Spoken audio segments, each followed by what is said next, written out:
All right, everybody, welcome back to the A ampersand E HOTS CPC. I am still Ace. He's still Ektar. Ektar, how are you doing today? That acronym took way too much forcing, but otherwise I'm good. So I was just getting something to drink beforehand. I was like, that's what I'm going to do. It's going to be terrible. It's going to be bad, but that's what I'm going to do. And I stuck through it, and I didn't do it as well as I wanted to. But you know what? That's not the important part today. We have the B Southeast Finals between Deathweb and Holowife Gaming Catgirls. And we're expected to have a real good match here. Yeah, they were the number 1 and number 2 seeds going into playoffs, and you'll love to see those teams that they're consistently strong performing in the regular season, performing strong through the playoffs as well. I feel like Season 10 has had a lot of upsets actually in their playoff brackets. Yeah, And I'm not just saying that because does. we were upset in playoffs.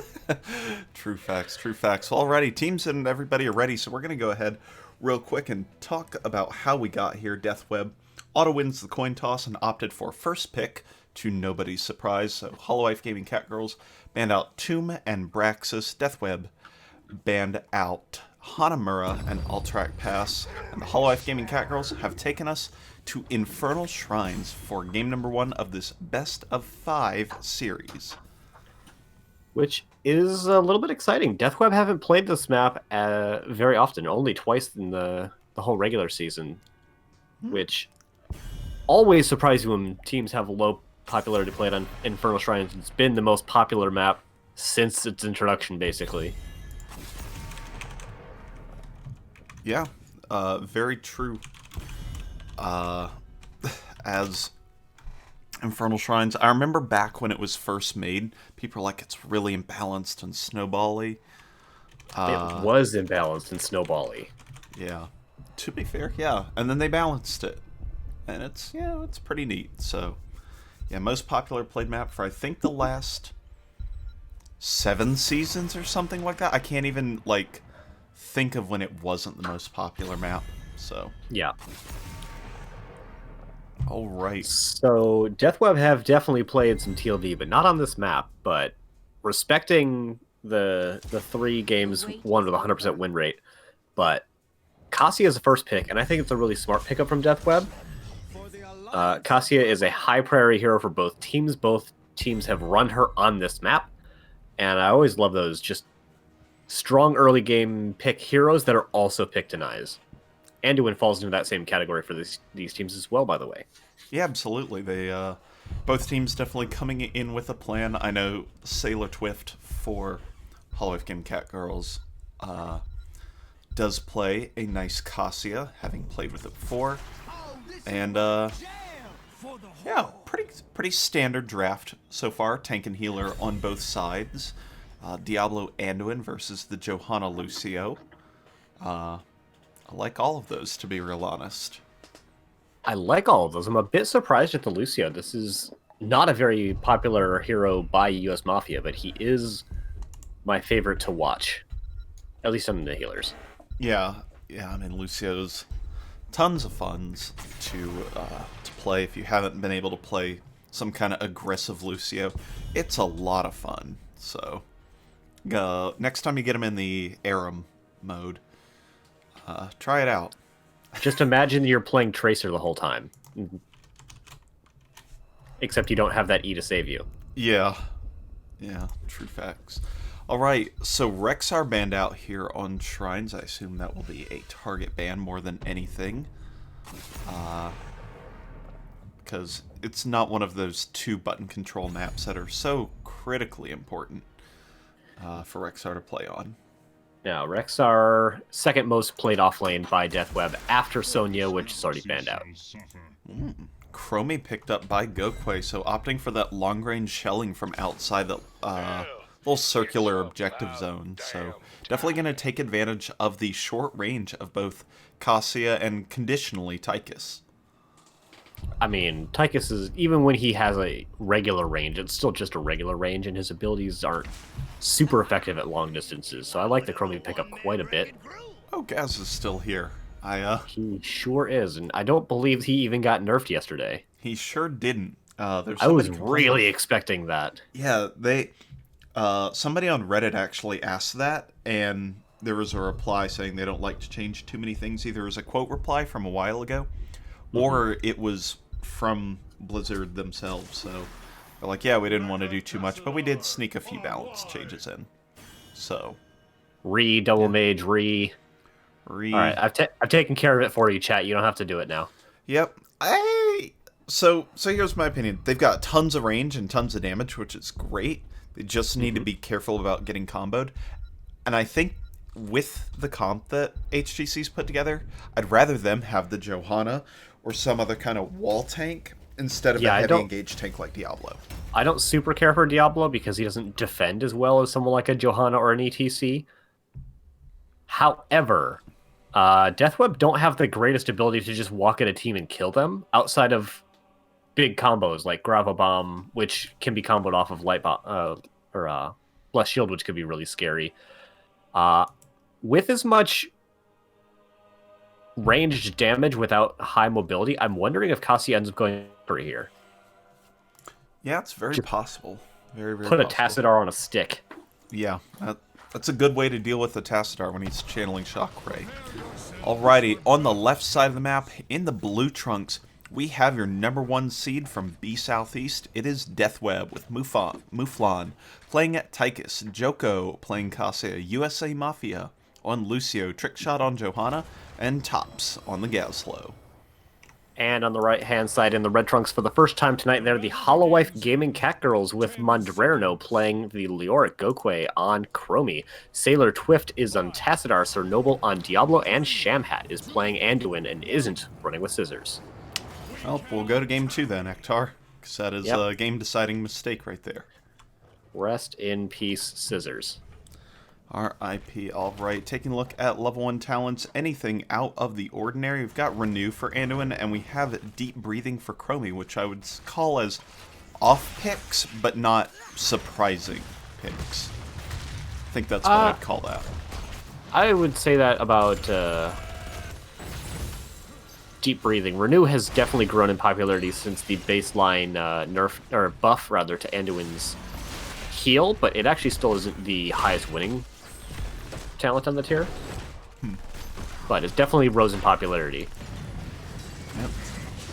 That is fair enough. We do have the SCV Gazlo skin in the top lane, so we do get those siege tanks as turrets, which oh my god, as much as I don't really care for Gazlo as a hero, I do like the siege tank turrets. That's really a nice feature. I also really like the pickup by Gokwe of the Anderhall Anomaly on this map. There are 3 entrances to this map, and that's exactly how many time traps that you can put down. So if you get there early, you can really chromie bunker up in a way that Probius only wishes he could. That is a true statement. I like that HGC playing slow to start, keeping a mage in each lane, so they've had good wave clear this entire time. Been able to stay just ahead of Deathweb, but doesn't result in a whole lot as both teams pick up their siege camp early and then go ahead and rotate towards bottom and maybe scuffle over that bottom camp. And to facilitate that, Leoric had actually rotated down to make sure that if a team fight happened, they could take it up in heroes, but not really missing anything in top lane for the exchange.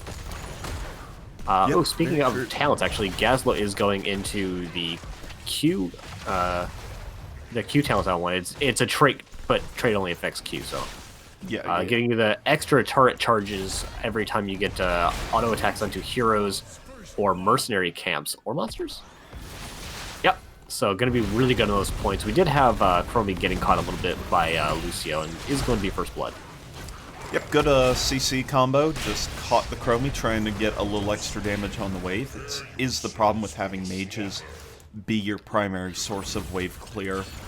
Nobody else is in lane, so it does lead to those scenarios. So we'll have to see if HGC can make sure to not let that happen too frequently. How much are you forcing yourself to say HGC, and how much are you crying inside because of it? It's a lot better than saying all the syllables of Holowife Gaming Catgirls, which is 7 syllables, and HGC is much easier to say. So it's really just a convenience factor rather than a nostalgia factor. Okay.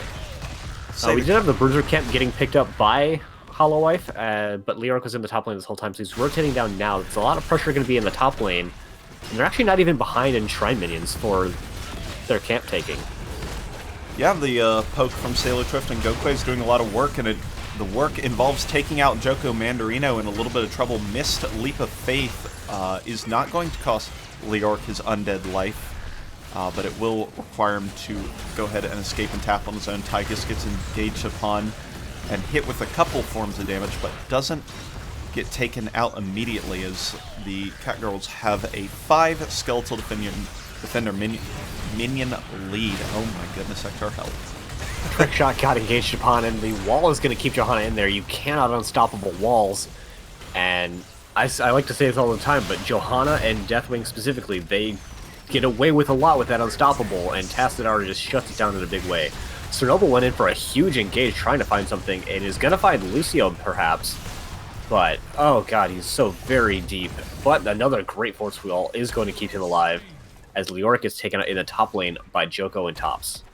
That's unfortunate because Leo's really necessary to double soak out these lanes, so yep. Unfortunately, Holowife Gaming Catgirls for them are not going to be able to really do anything during this objective phase. I'd say that it's a little flip action, but they are defending or trying to push 3v4 with Punisher. So just so I soak. love a Reddit Lucio. You love a Reddit Lucio. Sure but do. you know who also loves a Reddit Lucio? Diablo. USA Mafia. Oh yeah.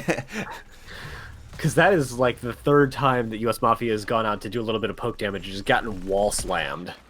Yeah, I mean that's the danger. He took Lucio afterwards as well, which is like the bold strategy, Cotton. So, it really is.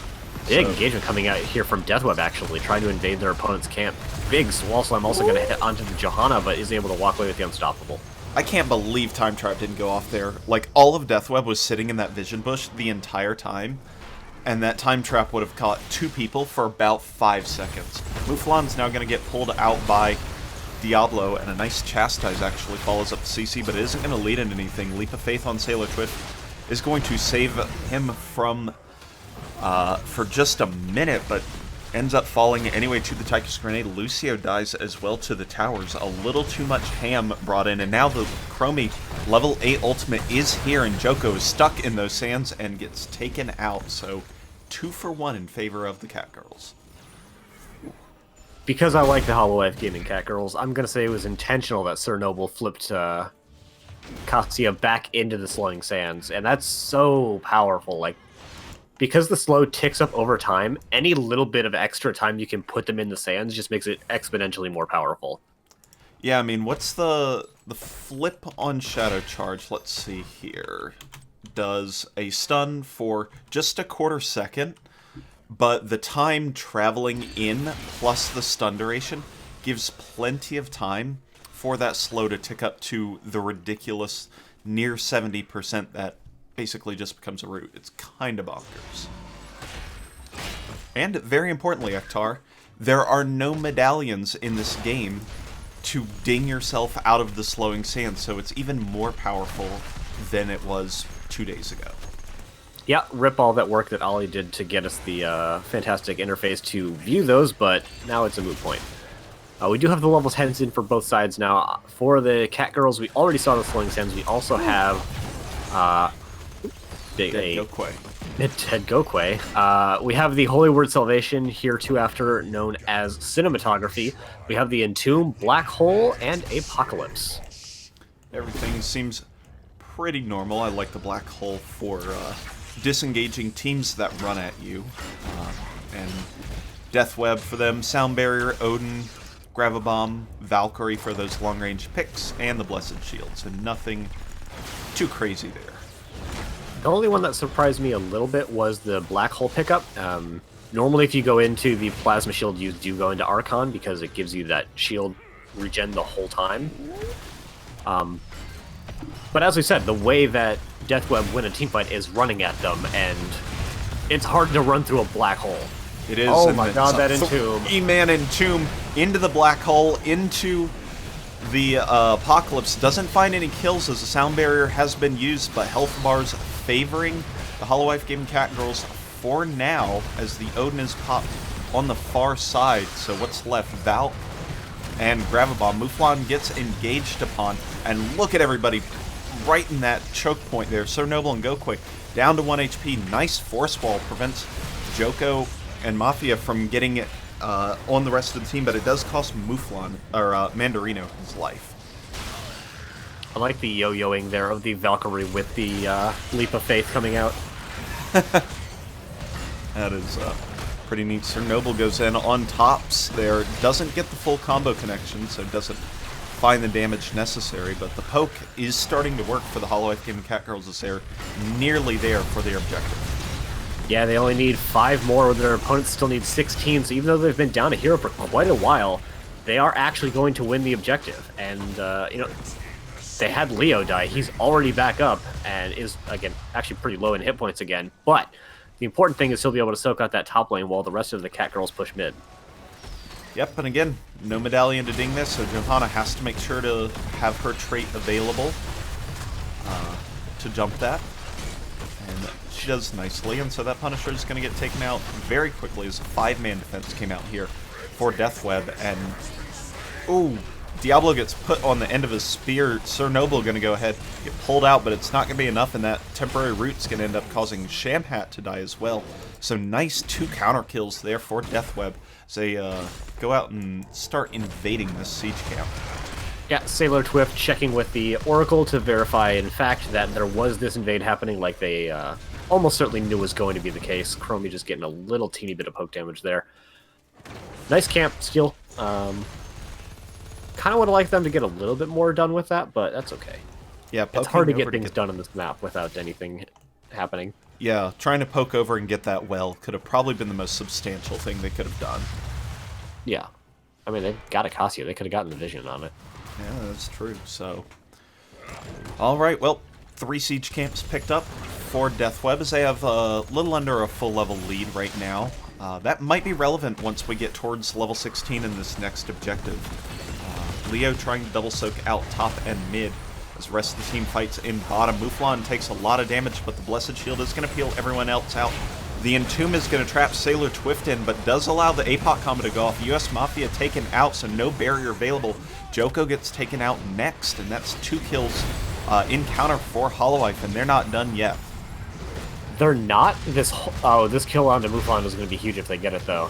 There we go. That is the kill. I think that makes this totally worth it, because Gazlo's been pushing top this whole time, which is where the next objective is going to be.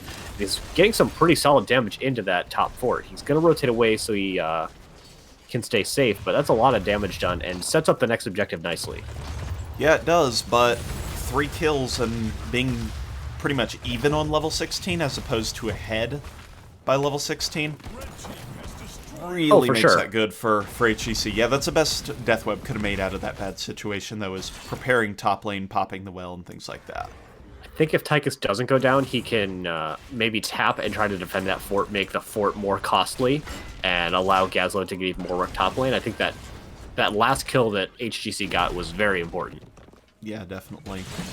Well up top here with, I think, like 2 health and 7,000 shields still remaining. Just about, yeah.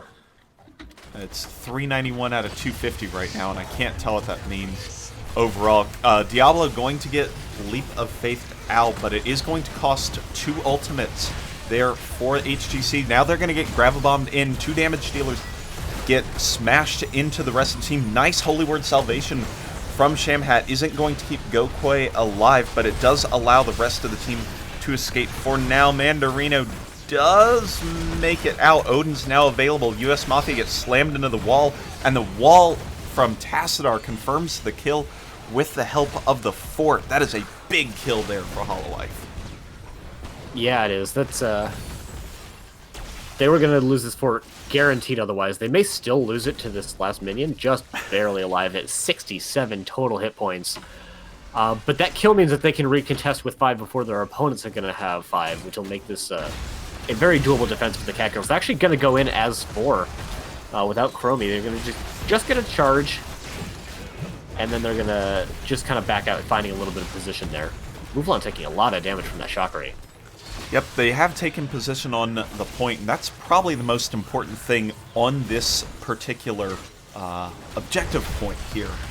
I think this is the most positioning dependent one of the 3 shrines points. Joko's going to go ahead and get into no hard CC follow-up. A Mandarino actually gets taken out. Chromie does a nice job of dodging Valkyrie with the timeout. Tops, though, taken out due to the Chromie blasts. Shamhat pushed in a really bad spot. USA Mafia doing a great job on the Lucio to harass and displace. Joko still living with low health, and he does take out Gokwe and Chernobyl, and that is 3 kills for Deathweb. Make it a 4th as Sailor Twift is going to go down here. Ooh, almost got the channel on that shock ray, which might have gotten US Mafia. Yeah, that was close, man. USA Mafia, you gotta play the line of Lucio, and it's a very close line between feeding and being absolutely vital for your team. One benefit going over to the side of the Catgirls is that they've got a lot of pressure built up in bot lane, and Leo's actually going to rotate and make that pressure even stronger. Probably just going to Q it once, maybe give it a couple of auto attacks, and then rotate out for the defense. Especially now that Top's here, not going to be able to find a lot of damage. But that makes a 4 versus 4 defense in the top lane, which is a lot easier to deal with. Yeah, that is very true. Leo not quite here yet as Chernobyl baits the Punisher. Trickshot takes a bunch of damage from Gokwe and will have to be healed up. Lucio not going into up the frequency, but rather Rejuvenescencia. Shamhat going to go ahead and get Valkyrie and is in a lot of trouble. The healing APOC into the Salvation is not quite enough to stay alive, and now this is going to be a very dire situation for the Holowife Gaming Catgirls.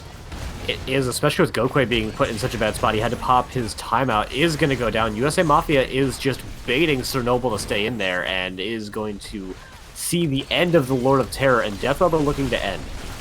This is a possible defense, but it's going to be a very difficult one.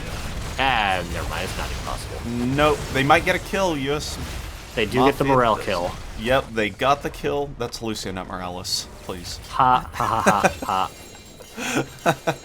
Game number 1 goes over to Deathweb.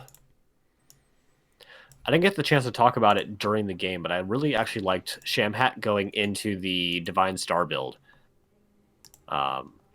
Just based on the way that the teams were playing, it was a lot of kind of mid-range team fights. And so Anduin can just like throw out that Divine Star, and when it comes back, you get that Holy Nova for an actually substantial amount of extra healing and damage, and getting that consistent CDR makes that ability really powerful, and it makes you less reliant on standing still for Q heals. Yeah, that is very true. So a lot of times you do see the Lightwell or some other level 16 talent. I think Inner Fire is still the most popular. So yeah, but Deathweb took it home.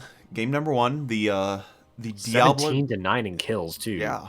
Yeah, I mean, they rolled the last 2 fights with really no problems on that top objective, and then the top, and then the core attempt. So, yeah, I mean, they really racked it up right there at the end.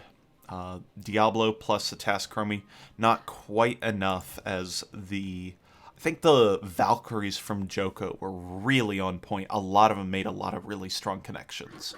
And they didn't even necessarily have to hit on squishy targets. Like, there was a lot of Valkyries that just killed Diablo. Mm-hmm. Yeah, or force Leap of Faith into Salvation, and that roots Shamhat in place to get booped by USA Mafia on the Lucio. So, or Sailor Twift getting pulled in, pulled back. That's still like 2 seconds where Tassadar isn't doing anything because he's just getting pulled around the map. Yeah, and then you have to reposition and find a good spot before your whole team gets jumped on. So, yeah, I think the Kasi was real good. Trickshot was doing a really good job of following up Leap of Faith with Blessed Shield. So yeah, you pull Tassadar out, but now Tassadar is in the middle of the team with the healer, and so all of the squishy targets are nice and together, and we're just going to blow them all up. Yeah. All right, well, we have game number 2 on Towers of Doom. In before Vikings ban. That's my prediction. There you go. We had it last game, which was surprising. This map, it would be a lot less surprising of a ban. Yeah, I'd agree with that.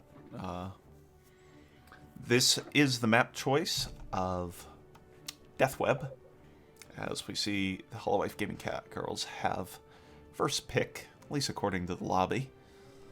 But again, wouldn't really surprise me that the losing team opts for first pick right here. So yeah, big no surprise to anybody. I almost don't even want to talk about how highly prioritized first pick is because we always talk about it.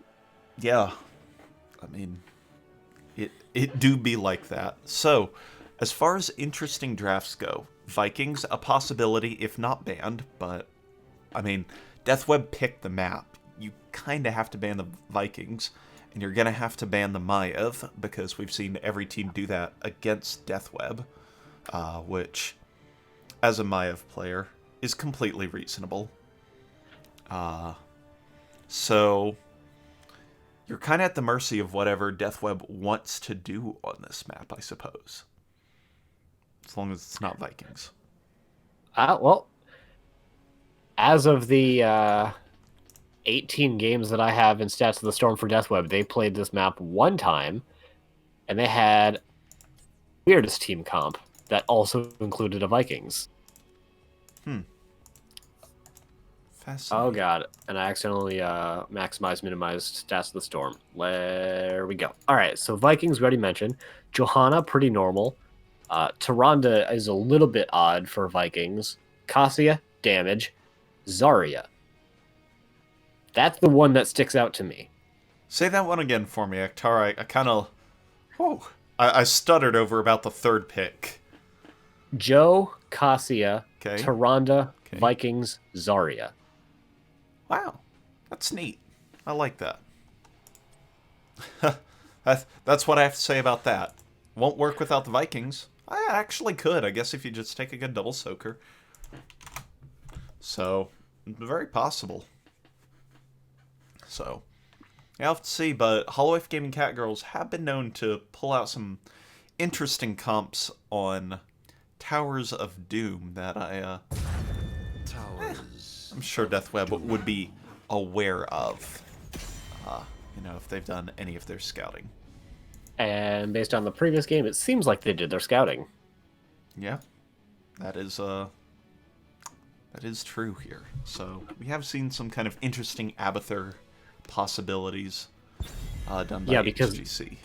Because Abathur is the interesting hero that Holowife pick up on this map. It's an Abathur composition with some interest, with a flexible pick. That is They have said it is a flexible pick with the Abathur. So, as predicted, TLV Maiev getting banned out. Yep, Cassia gonna go ahead and get banned out as well. Let's see where this ban goes. This is the one that hasn't gone as fast. So Deathweb really pondering over this one, I imagine, making sure that the Catgirls don't do anything too crazy. They opt for Chromie, which she's good on this map. She was played well last game. Yep.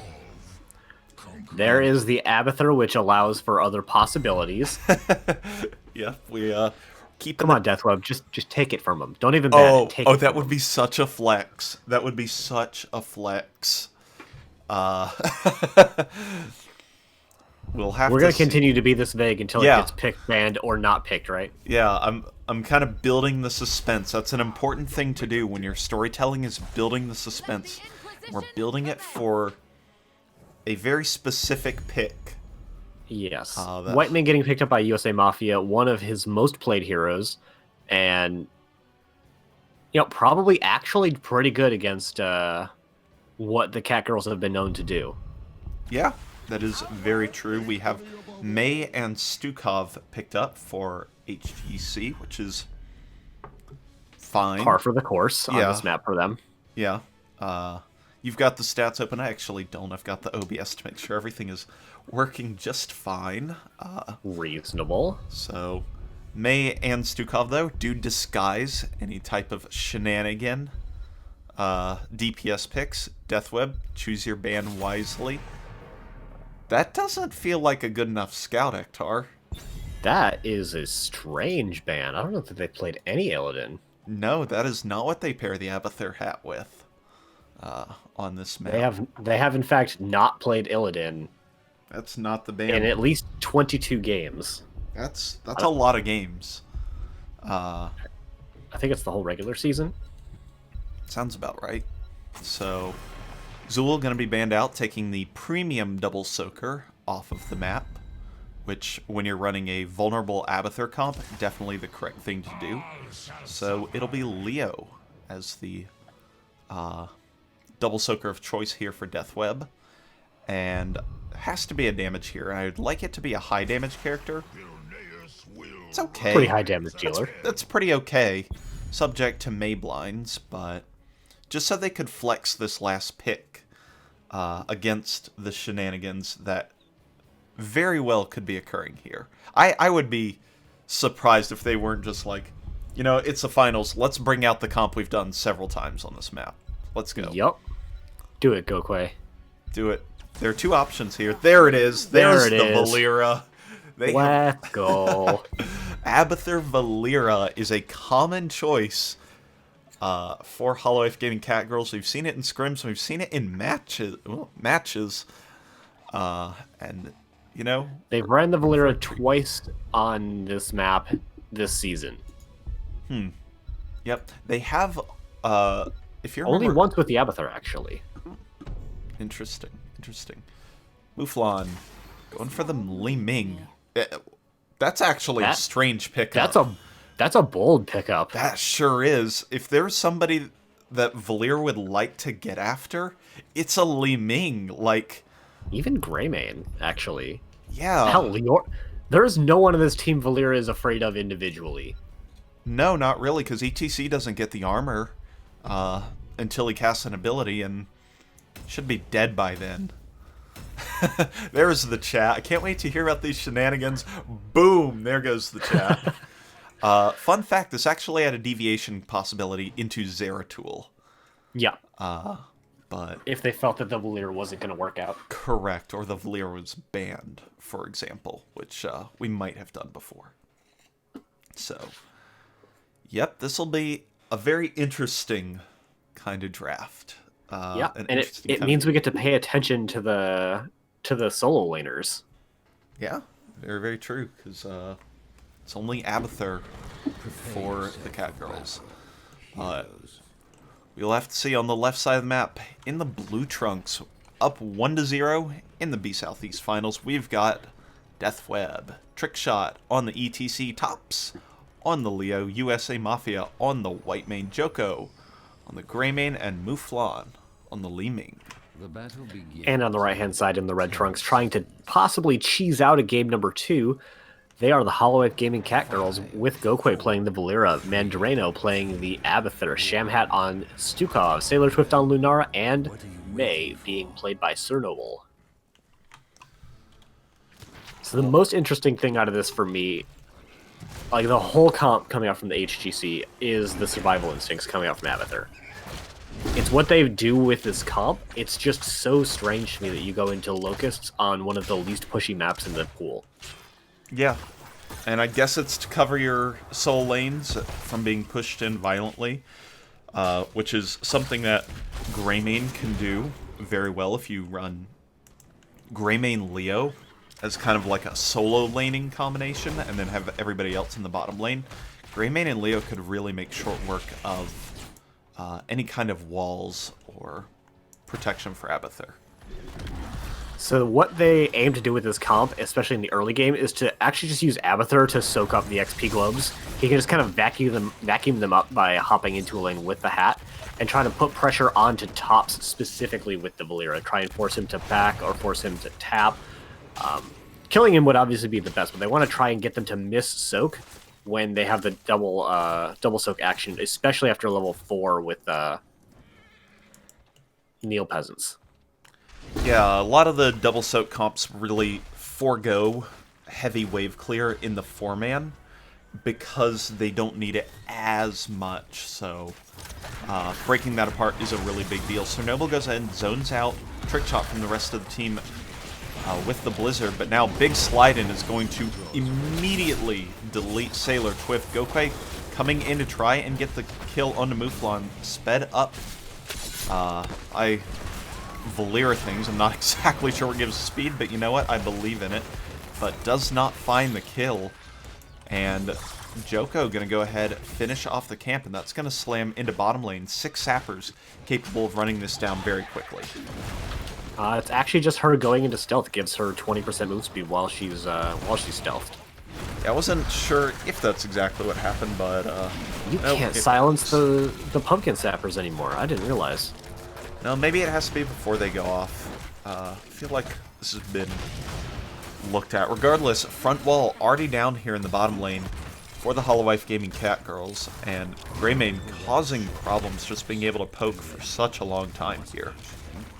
So one thing that's really going to help Deathweb against this Valera comp is the Ostian Renewal pickup. Because Leo is double soaking, he's going to be getting a lot of those regen globes, and it'll just help him to stay topped off out of Valera's burst range. Yo, thanks Yaya de la Riva for the raid. Really appreciate it. This is not the game you expect to see for the Raiders, but that's all right. Welcome everybody to what I do in the evenings. Yeah, you only know weekend 7th Ace. This is during the week 7th Ace. That is true. Abathur goes ahead and picks up the bell tower here for Holowife Gaming Catgirls. Mouflon going to grab the top one as well for Deathweb. And that's kind of the expected result. This comp, as with most Abathur comps, don't come online until at least level 10. Yeah, and in the interim, we're really just going to have Soak coming out from Valera Abathur, double Soak, and actually this camp getting picked up in top lane by Tops. I disagree with that. Leo does not camp quickly. No, he really doesn't. Sailor Trift going to get taken out again. I think that was a slide boot by ETC, but I looked at the top camp. Been baited in a bad camera positioning. That's all right. Thank you, Duck, for 22 months sub. Appreciate it, as Deathweb comes over here and starts working on their pumpkin sappers again. Yeah, and it's still 15 seconds until the other camp is going to be available, and I would not be at all surprised to see Deathweb trying to invade on again. They are really trying to use their early game advantage to just take positions on the map, and frankly, you get to do that against an Abathur comp. They just can't fight you all that effectively in an even number of heroes, because they don't have an even number of heroes. The way to beat a lot of Abathur comps is just to fight them in the early game. Yep, that is very true. And Valera also requires at least level 7 before she can be a functional hero. Speaking of Valera, goodbye Whitemane. Joko will pick up the camp again, but at the cost of USA Mafia, and that is the kind of capability that Deathweb is going to have to be aware of for the rest of this game. Gokwe goes in, Li Ming gets taken out. Gokwe does Sinister Strike on out of there to get out of tower range, and that's 2 fast kills on squishy characters by the Holowife Gaming Catgirls as the double altars spawn here in the bottom lanes. So this is really good timing for the Catgirls because they're up heroes. Obviously, they're going to have an advantage on this channeling, but also it gives the opportunity for Abathur to try and make up a little bit of an additional XP lead by soaking out lanes when Deathweb can't do so. Yep, that is correct. Shamhat was able to grab the bottom tower, so at worst this is an even trade. Trick Shot slides on in, gets a lot of damage. Gokwe goes in on USA Mafia and does get a lot of damage, but doesn't confirm the kill. Sailor Trift, though, taking a ton of damage. Nice unstoppable there from Sir Noble. I don't think he has the icing to get on out of there. He does just now. Nice job standing in the Blizzard to make their Gokwe and the Abathur combo on Joko. USA Mafia unable to get the desperate plea out to try and make the kill happen. Sailor Twift gets counter-killed, and this fight will continue as taps come in. It is. I think Trickshot really needs to leave. Valera, if they can get a stealth into an ability, will just kill them. Although the Mouflon coming in with the huge calamity there is actually going to really turn this around in a big way. Oh, so close from Sir Noble. If that freeze went off onto Trickshot, that would have been probably the end of his career. The Afterminds are going to create some stall as Lunara's coming back into the fight. All of this while Abathur able to soak, although Top's up here soaking as well. Yeah, So, I think that they could have actually continued to fight that with they're Leo down being 10. out. They're down 10. They're down 10, but Leo was out. I think they could have maybe done it. It's 4 tower shots. They got what they wanted. They've delayed to 10. They still have bottom bell tower, albeit not in great shape, but you know what? Well, I mean, I think Yeah, they're a good shot. I don't actually like Deathweb backing out. I think they should have stayed in forts down this fort before going for the camp. Absolutely. Because with Lunara, with the Splintered Spear, Nature's Culling, they can probably take these sappers out before they get into the tower itself, unless they're able to get a third successful invade. Well, it seems to be the case. Valeera up in the top lane is trying to rotate down as fast as possible. The Blizzard is going to zone out, but that means it's not going to be able to be used on the point here, so it's got a very long Valeera. Ooh, double Valeera. Goodbye, somebody. USA Mafia is the engaged target.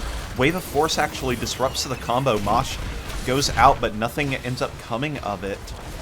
Sappers were picked up by the Holowife Gaming Catgirls, but this is a now very tough spot to be in. It is. Chernobyl is very low, is able to walk on out of there, and with the power of Cloak of Shadows, Gokwe's able to get out of there as well, giving the Unstoppable and, I think, 75 spell armor. It's ridiculous. Yeah. Saving him from the Go for the Throat there. That was almost certainly a kill otherwise. Yep, that is completely accurate there. Bell Tower lives with 290 health, and that's going to be very important if Deathweb is unable to take this Bell Tower down. They have a leaning. They should be able to take it out. They should, but the positioning's strong. Gokwe's flanking around the map, has the Abathur hat.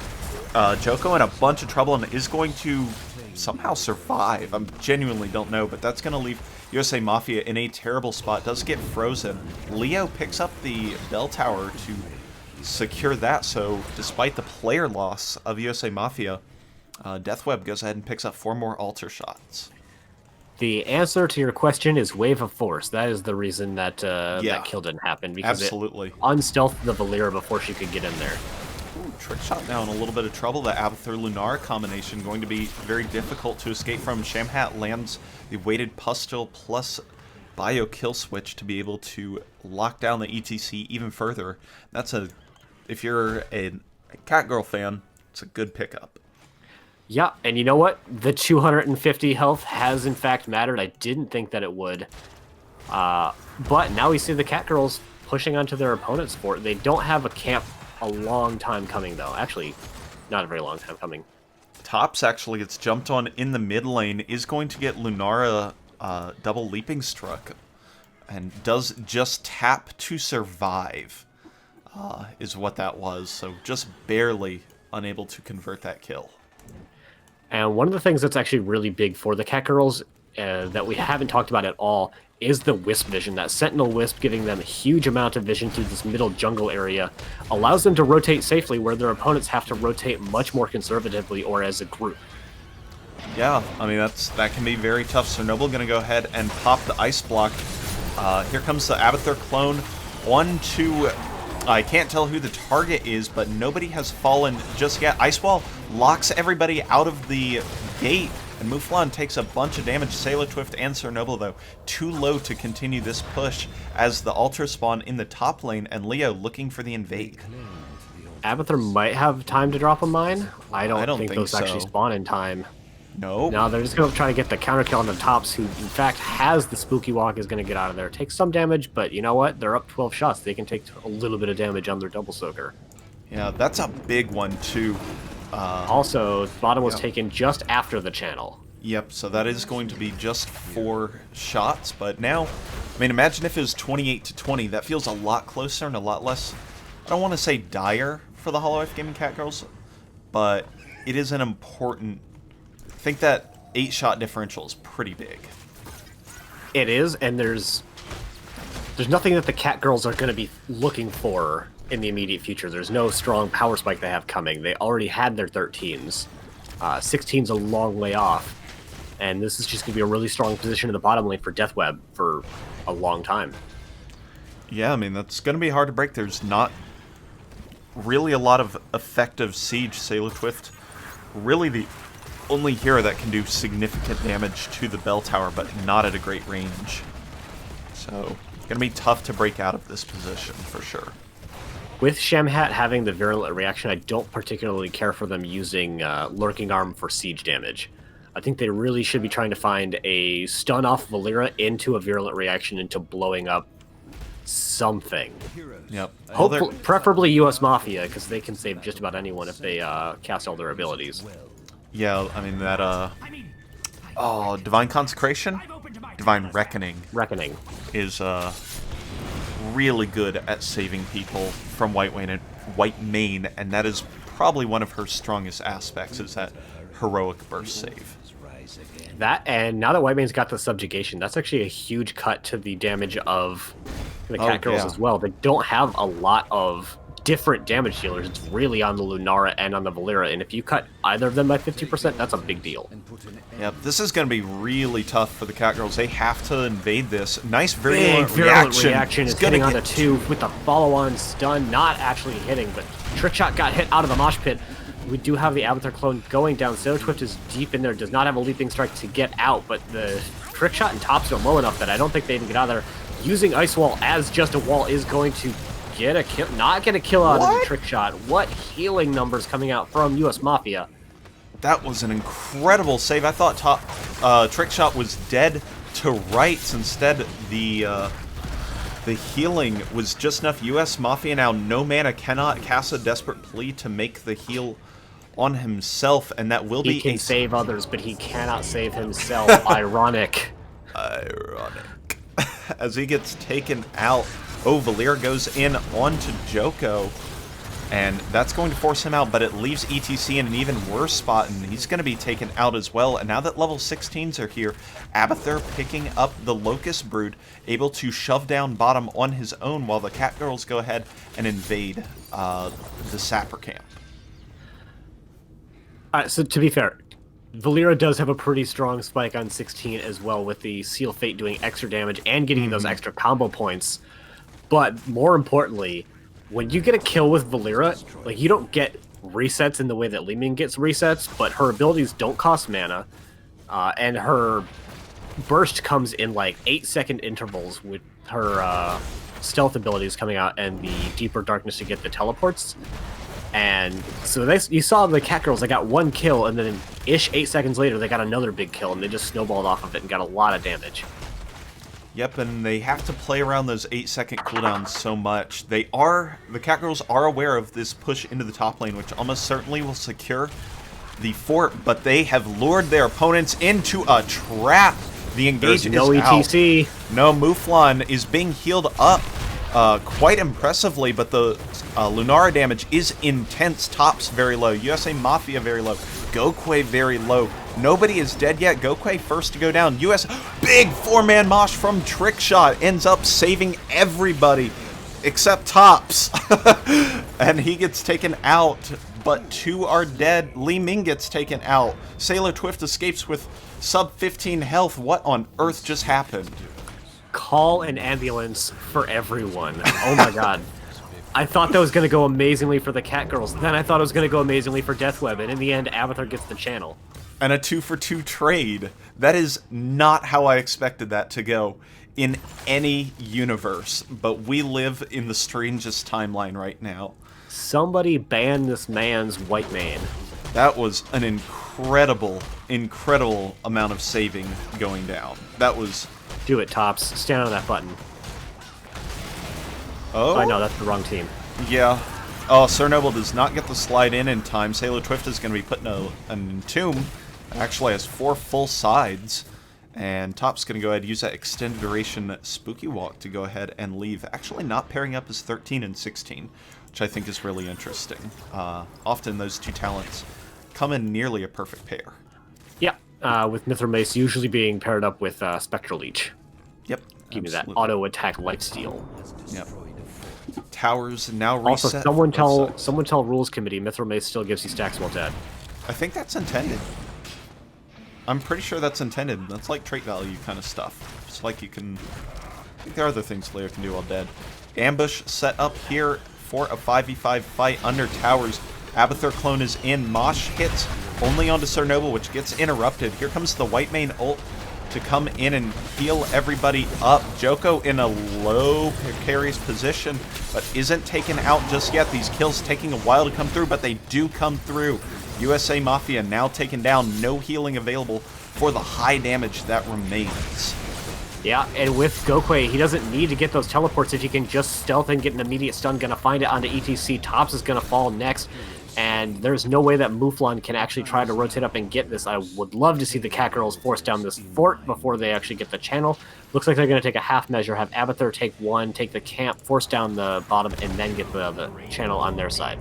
I think that's completely reasonable. The offensive, at 7 health, you need to not take that shot.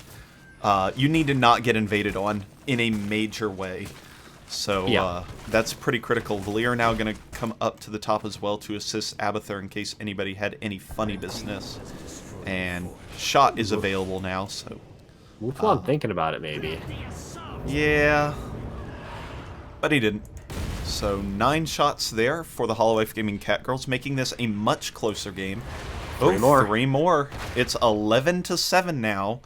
And the next alter phase we'll have to see has to do with something in the bottom lane, though. It sure does. 1 or 2 in the bottom lane. We'll find out after these messages. Abathur in top lane is actually looking like he's going to try to take the camp with the power of the Locust Nest and the Locust Brood. Is in fact going to take that camp, even using his own hat. Very cheeky, putting pressure into the top lane. Deathweb are going to take bottom back with basically no contest, but Catgirls are going to take mid. Yep, that'll force They probably would have rotations. rather had bottom, because it's going to be in the mid-bottom and bottom channel in the next... But having mid is still a pretty strong position. I think this is a cyclical thing. Like, you force Deathweb Oh my! to take I think that they're starting to... mid-top. They're trying to outrace them and get a 6 cap off of this. With I mean... the power of their push comp and, you know, Abathur Maybe- just doing Locust things. Maybe they might take an engagement here while Deathweb is under towers, but boy, that got taken down quickly. Ice Wall does lock everybody out. Sailor Twift in a bunch of trouble. Here comes a Divine Reckoning as well with the Judgment Day. Thought it was maybe the Consecration word came up, but it did not. So that was a Judgment Day to pull everybody in, but that is a big heroic that is down for USA Mafia, and what a blizzard here from Sir Noble. That's a big virulent reaction to follow up. That's ETC basically dead before he gets any abilities, and he gets the full cooldown mosh pit with that icing trick shot. He is not going to get out of there. Sailor Twift is low. We do have the death metal hitting out onto nobody. The second kill going out now into USA Mafia, and Sir Noble and Sailor Twift are looking for blood. Gokwe looking for channel. Abathur looking for channel, and both of them finding it. Yep, they actually stop mid-channel because they need bottom fort or mid fort to take the auto win, to take the mathematical win, as they need one more fort. I don't and they know if have they're... 40 seconds. I think they should do it. Yeah, I think they can. They're going to try and run it into mid, leaving Valera, who has decent auto attack DPS, but not the greatest, to be able to try and make this happen while It's using 1 the second Abathur to to push. Locust, though, so big bunch of Locusts are going to help in there, which means it's now an all-out defense into the middle area. 3 versus... There's only 3 here, plus an Abathur hat. Tops is getting taken out with a virulent reaction once again. Yes. There it goes. Yep, and that... And Joko going for the Gopher Throw, but Gokwe once again hitting with the timing with the Cloak of Shadows to reduce a lot of that damage, and that is going to be the victory coming out from the Holowife Gaming Catgirls with their cheesy Valera Abathur strategy. You know, they did do it. Don't call it a comeback. Don't call it a comeback, but they came back in that game at least. Nah, they were just a late game comp. They knew it. I mean, we knew to it. be fair, it definitely is a late game comp, but It is. But it's also a meme. that is a good meme. So, I'm so glad that worked. I am too. Little bias, because we've had to play against it. We've seen it before. Little biased because Valera is an underrepresented hero. And That too. so we can get away with cheering for a team when they pull something out a little weird. And to be fair, also, Whitemane less played as well, but USA Mafia almost carried that game with it.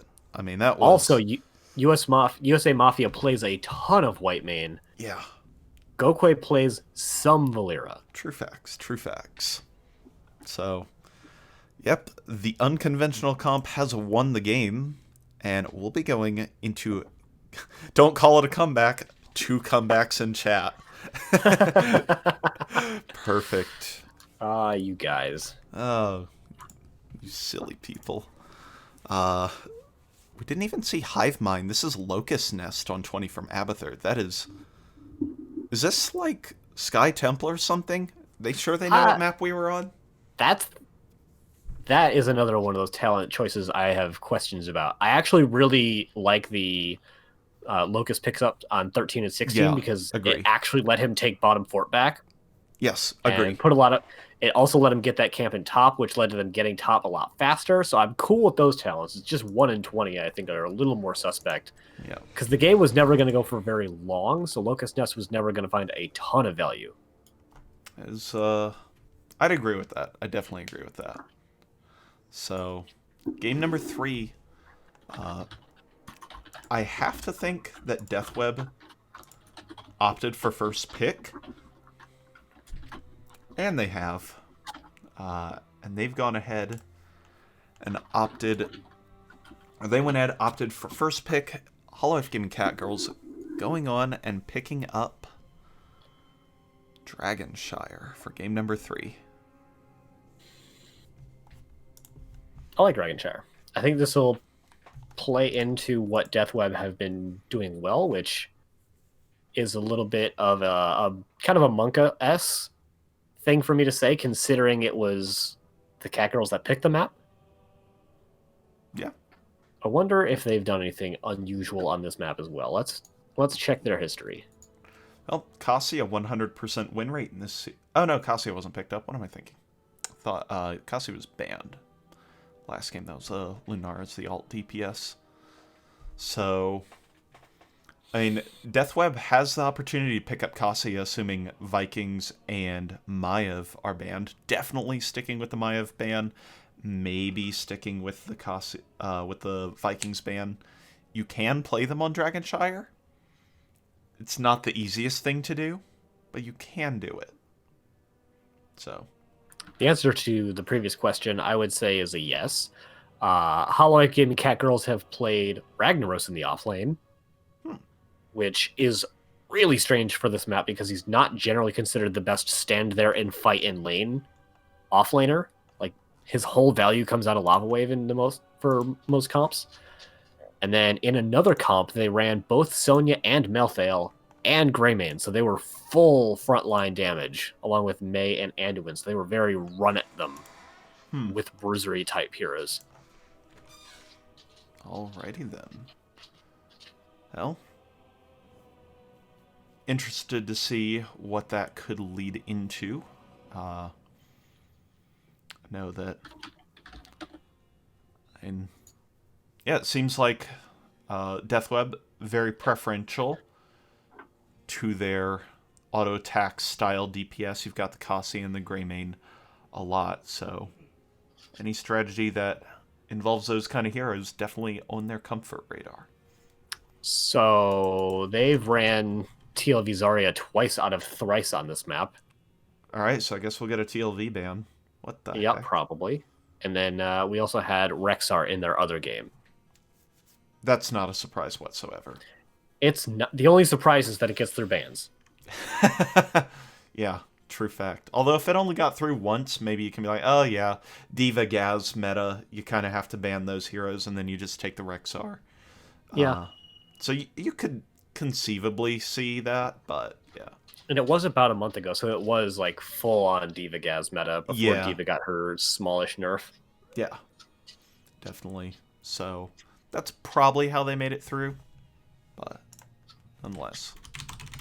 They've asked every time, so we're going to go ahead, drop the casters ready in chat, and see what we can do going into game number 3. Everybody's given the ready, so let's go. Maybe. Okay. Everybody's ready, and nobody's hit the start game button, unless the delay is just that long.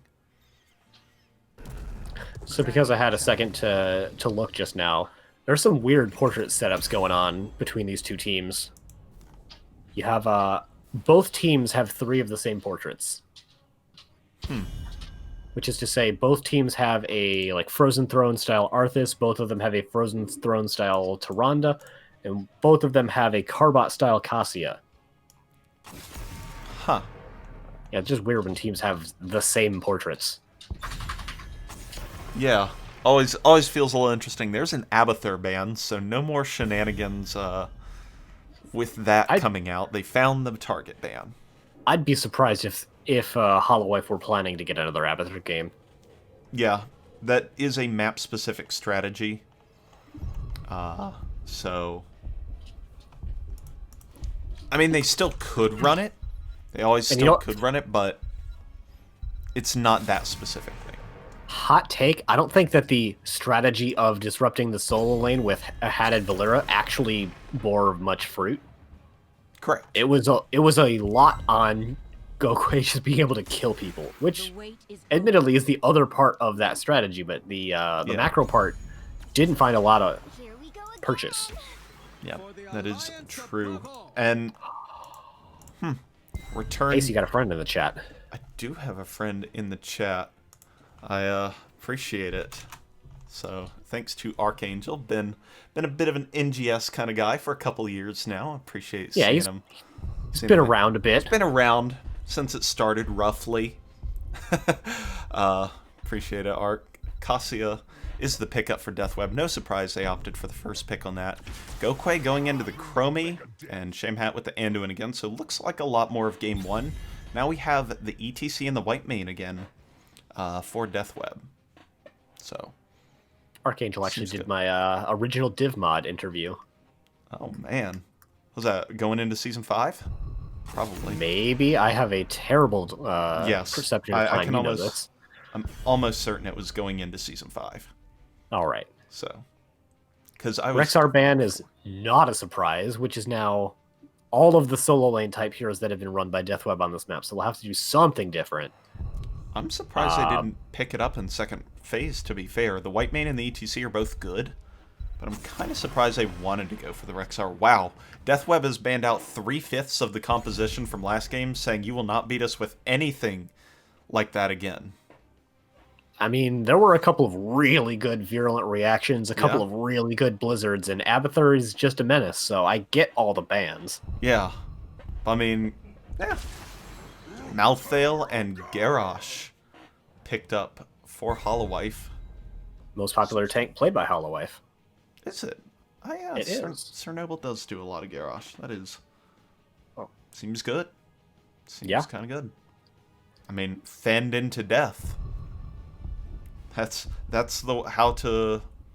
And what's Cassia gonna do against Garrosh? Fend into death. That's true. That's why you go protected. That way you can't die.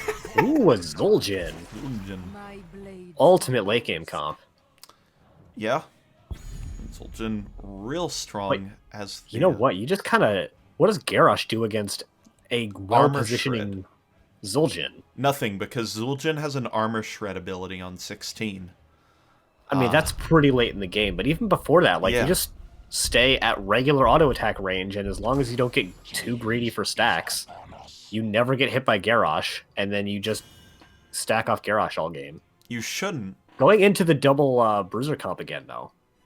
Yeah, they've gone into Malthael and Ahaka. So just letting Chromie be that primary DPS. That does allow Malthael to swap into the 4-man to be a DPS character. So those sprites work. I think Malthael's going to double soak mid-top, and they're going to try and push bot hard and use Ahaka. Either as an alternate engage, but probably more as follow-up to throw. Yeah, for sure. So, yeah, I think it's a good redundant strategy, redundancy kind of play from Holowife Gaming Catgirls. Oh, both of them also have a Carbot Cassia, and then there's a Wonder Billy and an extra... No, it's actually a Wonder Billy. Now it's 5 out of 5 the same portraits. I wonder if they were listening and did that intentionally after I mentioned it, because it wasn't all the same before. I'm telling you I'm not crazy. All right, Ektar, we believe you. On the left side of the map, in the blue trunks, we do have Deathweb, your #1 seed with Tops playing Sonya, Mouflon playing the Zul'jin, USA Mafia on White Mane again, Joko playing the Cassia and Trick Shot on the ETC. And looking to go up a game for the first time this series are the Holowife Gaming Catgirls with Shamhap B-stepping on Anduin. Gokwe is playing the Chromie. We have Sailor Twift on Malthael and Cernoble on Introduction's damage. done. Here comes the fight. Yeah. Well, send help. Garrosh. Garrosh, yeah, and that's not Mandreno damage. digging his way into victory with Dahaka. Yep. This is the team's fighting quickly here. At level 1, Chromie again opting into the W quest. Deep breathing? Deep breathing. Excellent. Pro caster. And Zul'jin opting not for the Brawl build, thankfully, if you're a Deathweb fan, but rather for the more competitively viable Q build. Yeah, it allows him to get, especially when he starts getting lower in health for that, there's a lot of auto attack speed. It lets you get a lot of those extra mark attacks, whereas normally it gets removed after the first 2 auto attacks. This will let him get many more than that. Yep. And again, that timer on Cernoble of being shredded apart by armor shredding Qs is pretty nasty, so always have to be aware. I thought it was going to be double soaking on Malthael, but he actually went into Death's Reach, so not going into the Pale Horse. It probably won't be doing as much rotating as I had thought. Starting a very quick Bruiser camp, though. I like that play. Dahaka can cover the soaking for now. Not a great job. Well, unless he dies, Mandreno in a little bit of trouble. Does dodge the slide with a well-timed burrow. Is going to force him forward, though. But yeah, But that slow death is going to cost Trickshot. Oh my god. Lock Party with the life save right there. Was able to get an ability off to get that armor just in time.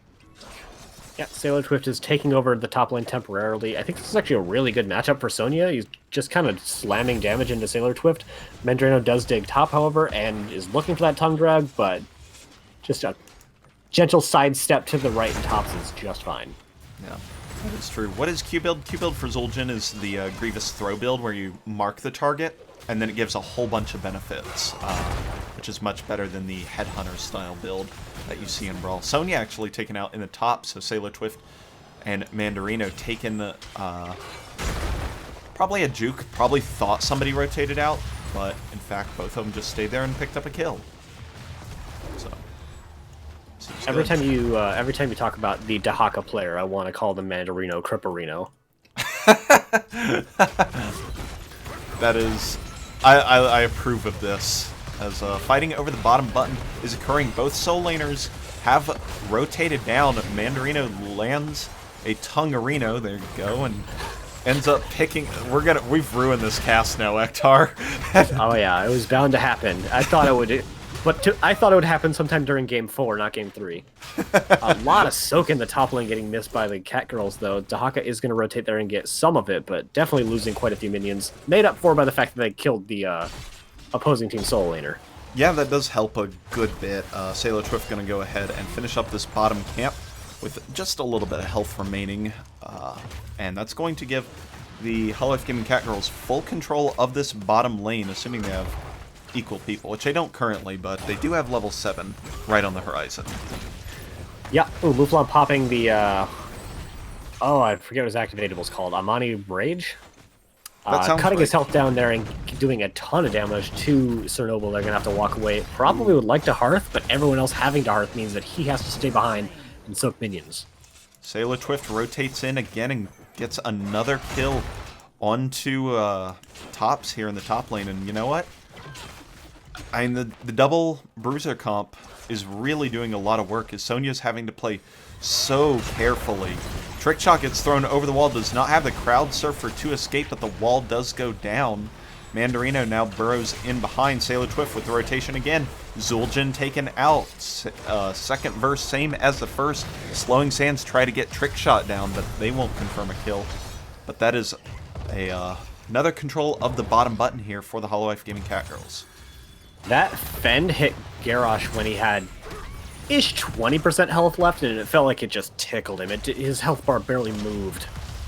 Yeah, and that's the Garrosh at low health kind of thing. I mean, one heal does so so much.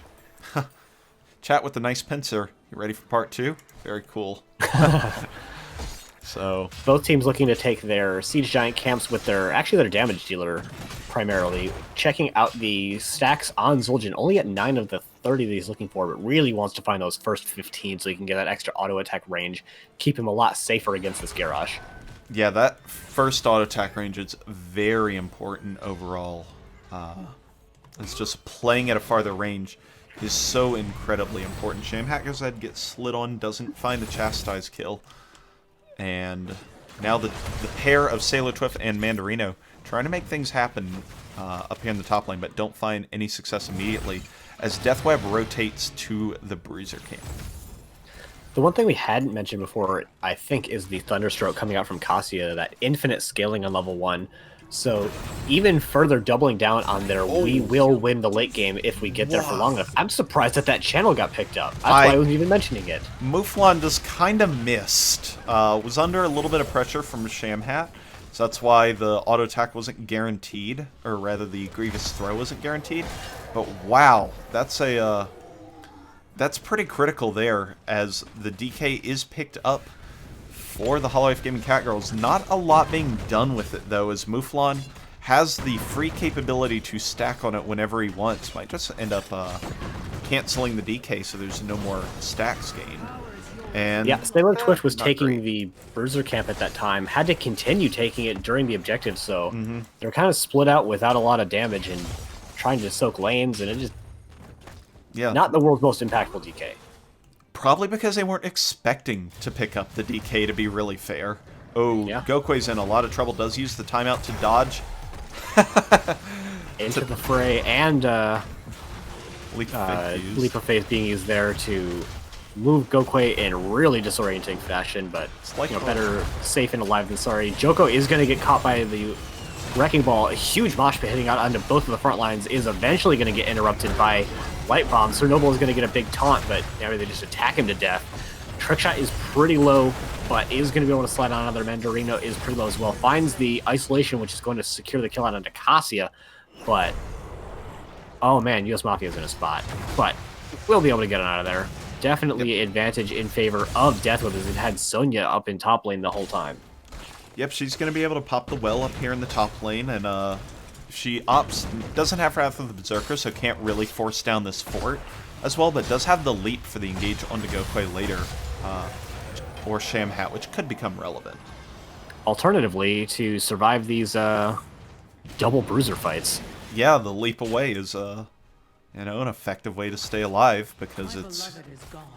no, you don't need it as much in the soul lane. Trickshot going to go ahead and get taunted in place, but there's not a lot of damage here to follow up currently. Gokui's in a really awkward spot, but does communicate timeout, ending time to coordinate, get the leap, or the out of the fray. There we go. There we go. We got there, Ektar. That was a bumpy road. So Shamhat once again going primarily Divine Star build, did opt to go for the Blessed Recovery instead of the Talent on 7 that gives you a shield instead. I do not know what it's called. But still going into it on 13, likely going to go into Holy Nova on 16 as well. A little bit of a time stop on the Trick Shot, but not going to find a follow-up to it. And both channels in favor of Deathweb, but 13's in favor of the Catgirls. Yep, and Deathweb is making no advances towards the Dragon Knight right now. Sonya's going to go ahead and use that leap out. That was definitely a dead Sonya, if not for the leap, so on a short cooldown, you don't expect to engage with it? Yep. Good effective escape maneuver as she's going to rotate into the mid. Yeah, definitely would have been dead with Wrath there. Oh, I won't. Arya, wow, big slide into Big Mosh comes out. Shamhat walks right into it again. Sir Noble and everybody are going to be able to walk out just fine for now. 5v5 fight, no leap, so this is one of those scenarios where it could matter. Trickshot does get taken out. Mandarino goes ahead and gets the Essence and Burrow in time. Top's nope. Maybe going to survive. Can't. Split Screen does not get to survive. The Wraith Strike range may have mattered there to pick up that kill. It was off camera, but that very well may have made the difference, as Holowife Gaming Catgirls are going to cleanly channel this Dragon Knight. It's also really nice last rites, as it did the damage, but actually ETC didn't die. He died about a second later, so he still got the stack, but it wasn't overkill like you see in so many cases. DK now going into the top lane, and that's just going to make this so much better for the double bruisers to continue to put pressure into this top lane later into the game. Yep, I actually really like this play, as it's away from where everybody else of Deathweb wants to be, and it allows the remaining 4-man to push down into this bottom lane and probably pick up a fort here as well, albeit Chromie and Malthael not great at taking it. And wow, if you want to talk about something mattering, War Traveler is the only reason Cassia got out of that one. Yeah, and gonna continue to try and get a couple of those infinite stacks onto Sir Noble. Sir Noble's gonna path very aggressively into ETC, pops the Unstoppable, but it's a little bit premature. Fend is gonna come out, and there is the Leap of Faith barely saving him from that Valkyrie. Yeah, Joko's been very good about using the Valkyrie right after the Leap of Faith to try and get these counter kills, the counter kills. Mandarino in a little bit of a spot, but is going to be able to escape as 16s are now picked up for the Holowife Gaming Catgirls. This Dahaka's Life is brought to you by Tunneling Claws. Tunneling Claws, research it at a Roach Warren today. At a Roach Warren near you, or near your hive, whatever it needs. Get your Tunneling Claws, as that level 16 mattered a lot. Both teams are picking up their Bruiser camps at very comparable times, but definitely in favor of the Catgirls, as they still have all of their buildings in top lane. Yep, this top lane does have a catapult in it currently, although Dahaka does seem to be abandoning it and maybe trying to pick up an aggressive play here in the mid. Trickshot does use Slide. The Face Melt, though, does push Dahaka out of the tongue range and to save himself. At least a possibility. Sir Noble now going in on Joko. Unstoppable used. That is the intercession from US Mafia. And that'll keep him alive for now. Sonya now making the rotation into the bottom lane, doing what the Catgirls have been doing basically this whole game, trying to find a pick in rotation, but no one's actually rotating through mid right now. The entirety of the Catgirls are basically in bottom lane taking this camp, and you know what? Holy Nova helps with camps. Sure does. Sailor Twift is going to have to find some magic to get out of here. Uses the magic of the inevitable end, to go ahead and safely Unstoppable their way out. He actually goes in aggressively, gets CC'd for a month before being pulled out by Shamhat. Impressive throw there from Sir Noble, throwing him over the shrub line. There's an overkill last rites for the ding. And Sonya taken out again here by the Holowife Gaming Catgirls. I love this strategy that they have going. Normally when you see two of any hero type, people start reeing and like, yeah, you can't have two tanks or two healers or two mages or whatever. But they're really making this double bruiser strategy work, and it's not just like they're playing well and have two bruisers. Their strategy for winning is inherently in having them have two bruisers. Yep. It's a nice mosh pit, but Sailor Twift is just kind of running US Mafia down, and Whitemane can burst heal like nobody's business, but when you're just getting chased down for so long, it's not something she can do. Nope, she's going to get taken out with an isolation. That is a 5-man wipe. That is all 5 members going down for Deathweb. And Holowife Gaming Catgirls, up almost 3 levels now, are going to go ahead, pick up this Dragon Knight, and rush into the bottom lane to 5 push this down and see what they can get. Bit of a correction for you there, Archangel. Ace has the world record for the speed runs in the Zerg campaigns for StarCraft 1, not for all of StarCraft 1. Oh, why thanks. Appreciate the self-promotion done by others. Is that called shilling? Pretty sure it is called shilling. Fantastic. Dragon Knight joins in and starts pushing down this bottom keep. If he focuses it down, it should just kind of disappear. All the members of the Catgirls in here have been doing a good job kicking out Zul'jin. Who is that? Sir Noble in a tough spot, but does get pulled out. Mandarino going to go ahead and fly out as well with the Tunneling Claws. Time Trap going to stop the DK as the bottom keep goes down, and now the retreat is on from Holowife as they're nearly level 20 and don't want anything to do with an even fight. They don't, but Joko has that extra movement speed. They might not have the choice in that, but without a Valkyrie, Leap is... no, they do have Valkyries, so they could still try to make a fight out of this, and is going to hit a Valkyrie into Dahaka. They find Malthael as well, and the Tunneling Claw is not getting him out of that one. Nope. Still 2 full levels in favor of Holowife, though, so it's a smaller mountain than it was previously, but it's definitely still hitting that 2,000 feet mark. Yeah, it's definitely like a Mount Whitney or Mount McKinley as opposed to an Everest. If you were to make some mountaineering comparisons, let's see. What was that film where they tried to make a hill into a mountain by just adding height to it?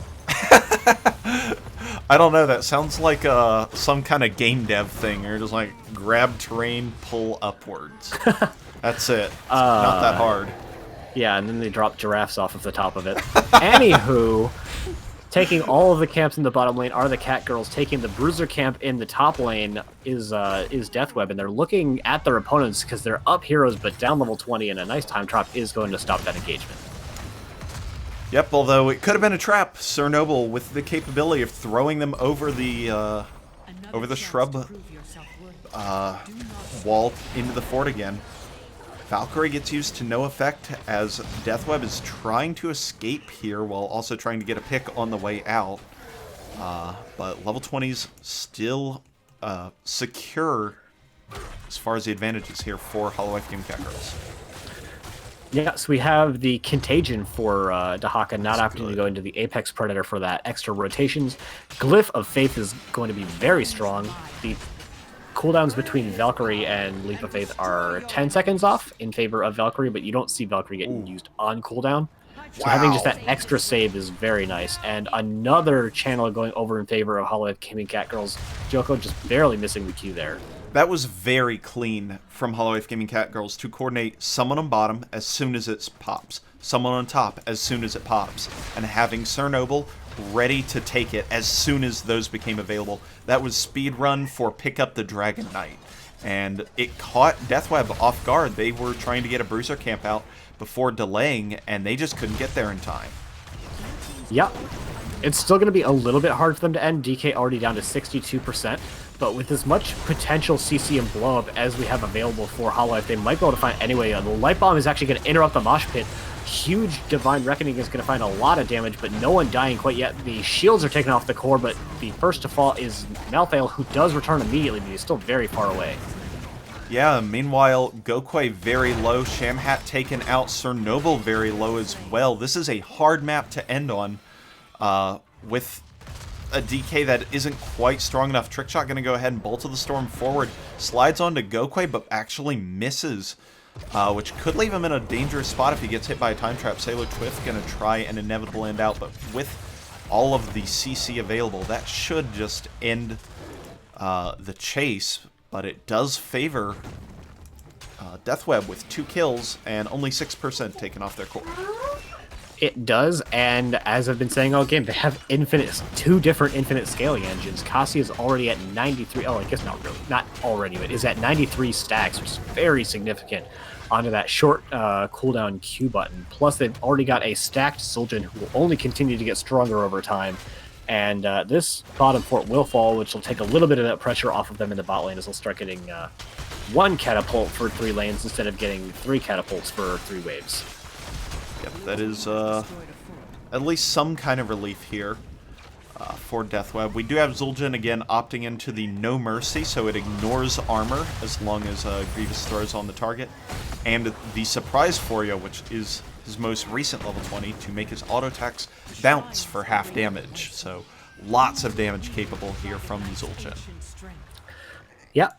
We're seeing Dahaka do that global thing, though, and just pushing out top lane, forcing somebody to respond to it.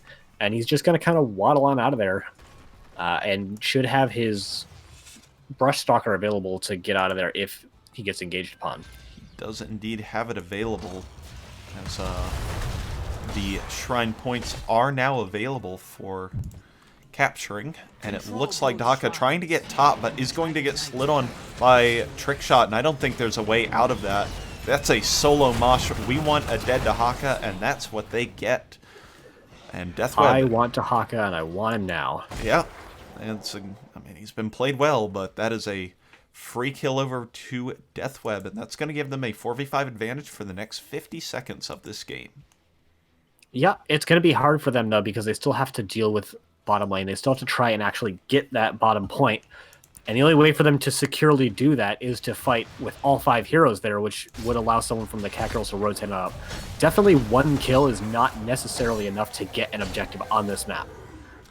Yeah, definitely tend to agree. It gives you map control, which can lead to an objective, but it shouldn't if played properly. So that is an important thing. Gokwe going to have to try and find a way out. Does not. Shamhat with the Leap of Faith is enough to get Gokwe out. Glad, for them, glad they got that out in time, because that was very dangerous. Yeah, but we still have that pressure building up now in top lane because of that Bruiser camp. They're going to clear up bottom, which will allow them to start winning the bottom lane pressure as well. And they're just playing Ring Around the Rosie. And frankly, when you're ahead on this map, why would you ever fight? It's true on almost every map. Until you get that critical advantage, you don't need to fight, or your opponents are forced into running at them, which is really good intercession there. Is going to be the thing that keeps Muflon alive. ETC looking for a slide mosh is only going to find the mosh as the slide gets hit out by the Chastise, and a bunch of buttons get pushed, but that has to favor Holowife Gaming Catgirls, because ETC is going to have a long mosh pit cooldown if the Catgirls don't let him shorten it. Sonya just hearthed, actually, and I thought they have to. Yeah, they've got to go cover that top lane so the keep doesn't fall. That allows Dahaka to burrow into the top lane and try and maybe get the objective setup. Trickshot now in a bunch of trouble. Is going to take a bunch of damage from the last rights. Oh, Valkyrie's going to connect onto Malthael, and that's going to be a kill, which will be returned. Malthael does come back, so it's not a player advantage for Deathweb yet, as a 5v4 fight's breaking out, but Sonya going to go ahead and interrupt bottom lane. Dahaka is rotating out. I really thought he was going to stay here and try to make a 5 versus 4 team fight happen as Sonya rotated out, but instead just opting to cover top lane, even though it is already very pushed out. Someone from Deathweb are going to have to respond to that again, or that keep is forfeit. Yep. Malthael rotating down to try and interrupt the bottom temple, and they do.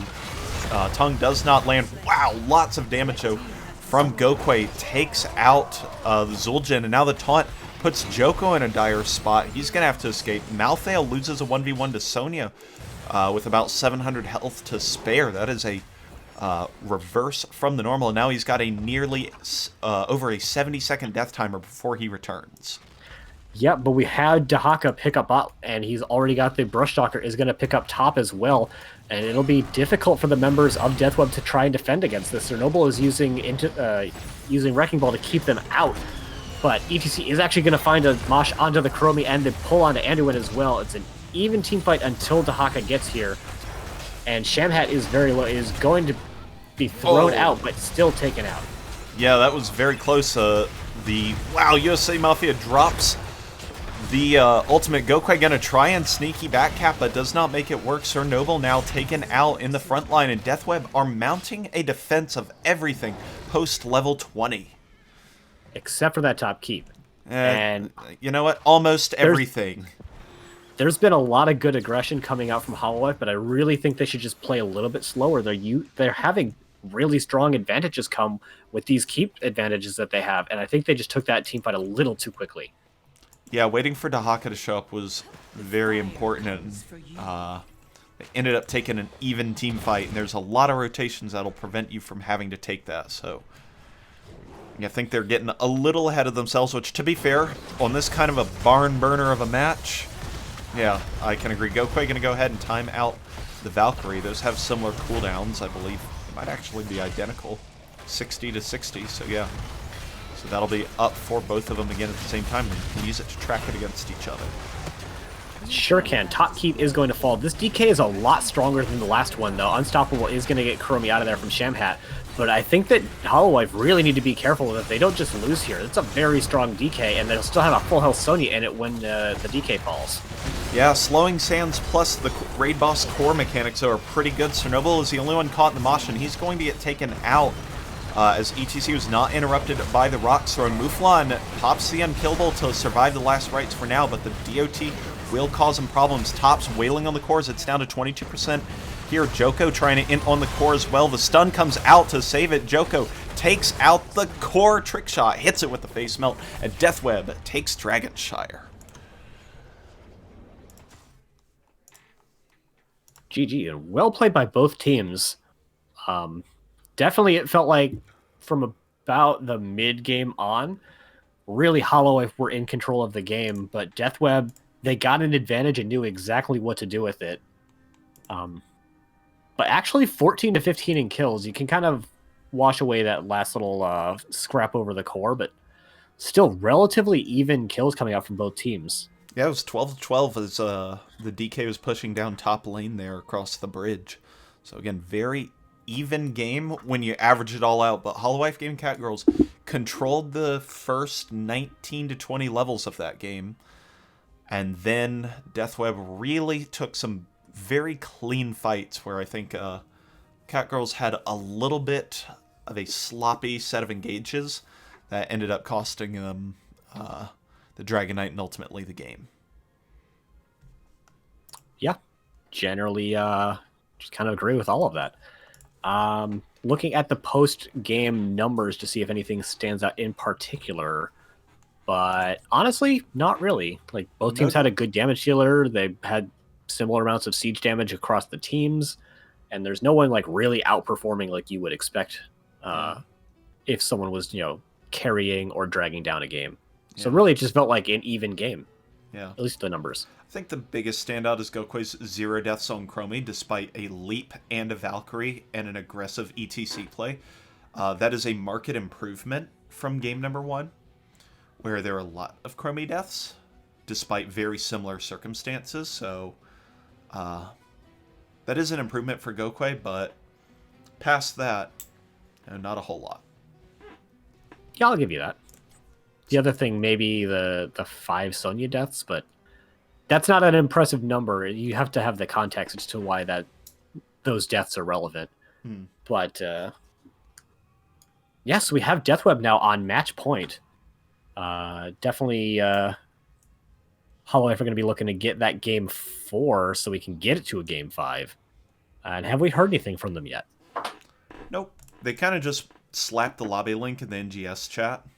And it'll yeah, show up they eventually. don't talk to us. They just kind of drop links. And you know what? I actually don't mind that.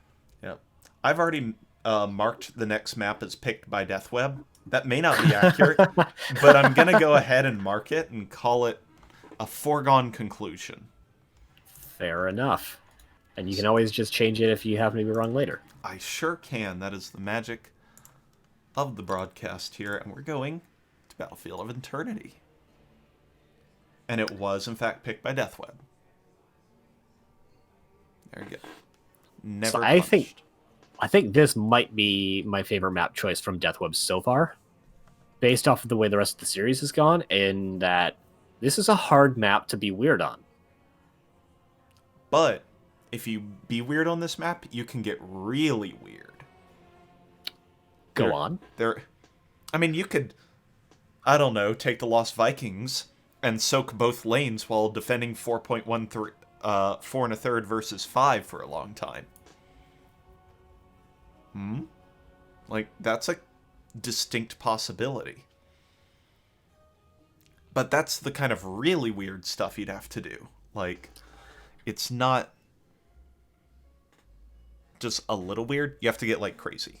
So the one weird but understandable decision that I think that they could maybe make is picking up a Sergeant Hammer on this map. I've seen a couple of teams do that, and it is weird, but it's also effective because with her range, she can kind of cover that whole middle area between the two Immortals.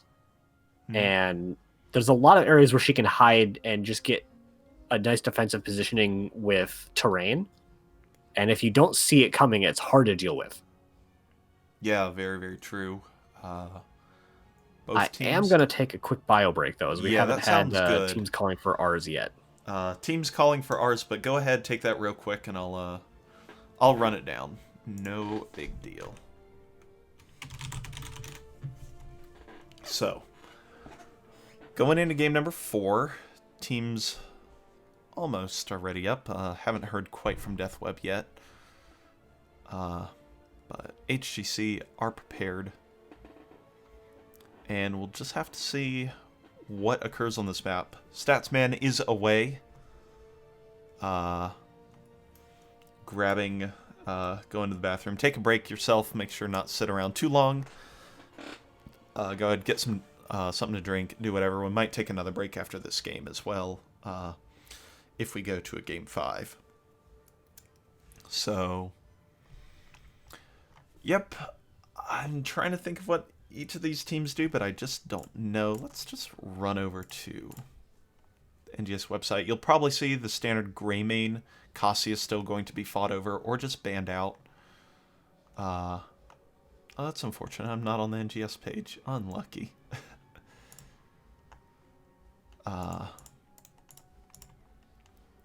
So let's take a look. Don't fail me now, NGS website. Don't fail me now. Alright, we're getting here on BOE. Let's see. Bancho versus Deathweb. And some Artanis action. Artanis, Hanzo, Li Ming. So pretty standard for this kind of map. That is Deathweb. Let's see how many other times they've taken it. BOE. Filter. They've done some Vala, they've done some Vala, and they've done some Li Ming. So that seems to be their preference on this map. The other times that they came here, they went into the Gazlo and the Imperious instead of the Artanis. Yeah. But definitely, they're still going in for pretty racy comps. They had a Greymane in one of those, and you know, Li Ming isn't a race hero specifically, but she gets the job done in a lot of cases. She really does. She provides the poke while also being an excellent team fighter, which is kind of what you need in a lot of scenarios, is good poke and great team fight. So, Maiev banned out. Not the best Maiev map, but look, if you release the Maiev after 3 games, they're going to take the Maiev, and you might just be sad. So, no. But think of the viewing audience. Oh, you mean the viewing casters? Look, I'm the biggest Maiev fan here. Fight me. Anybody in chat? You'll probably win, but you know what? That's fine. Appreciate the 100 bits arc. I appreciate it a bunch. I will say that Q is Maev's biggest fan. So that wraps up this cast with Ektar. Thank you very much for joining me, Ektar, and goodbye. Always a pleasure. Sonya actually going to be picked up first for Holowife, and they go for Sonya, which is it more of a deny pick? I think, but it's that also seems reasonable. Just from the last game, but Holowife have fast. played 7 Sonya games. Yeah. ETC. I realized after the fact that you were probably running Discord in streamer mode, so people didn't hear me leave the chat channel. That is correct. Hold on, do it again. Nah, I'm alright. Alright, Doodoon. Doodoon. Hey, thanks for rejoining, Ektar. Absolutely. You know I'd never abandon the cast midway through unless something horrible happened. That would be terrible. Yeah. So let's hope not. Anduin picked up again for the Sham Hat, and Gokwe gonna take / maybe steal the Vala. We'll have to see. I think the Holowife ban is Li Ming here. That's what I would do if I were them, but they've done more scouting than I have. So presumably. I think the Mei is a good ban. She's been pretty impactful in a couple of these games already. A blind on a tank, good.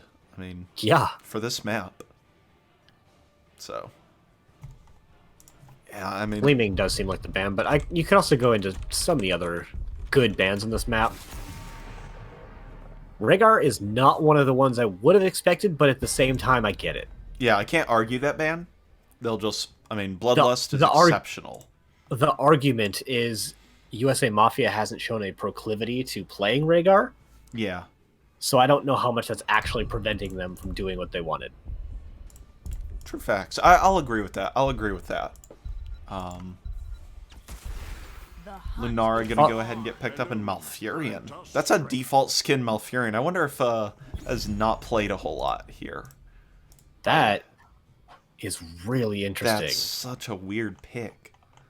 No Malfurion games this season, correct? It's good follow-up for an ETC slide, and it can enable a couple of other heroes like Genji and Tracer are the ones that come to mind. I don't know if Joko plays heroes like that. Oh, Oh, I like this, Ektar. This feels very similar to what we Sound. scrimmed once. Wait, I forget. Did they go into Sanct with this? Or Judgment? I don't know, but imagine Judgment, Spear. I mean, look at all the CC that exists. What's Malfurion gonna do to any of this? Like, Malfurion does not save this. Twilight Dream? That's a good call. But you also have to not get hit by maybe a conditional leap. Or a spear. Or just be too close to the original sanctification, or the original judgment target so that you get knocked back. Like, this is a dangerous pick comp here from Holowife. And I like what they've done. I like their diversity in drafts. Oh my god, I know what I have an idea of what they might be doing. Okay, talk to me. Sanctification into cinematography. They have all of the protected, by the way.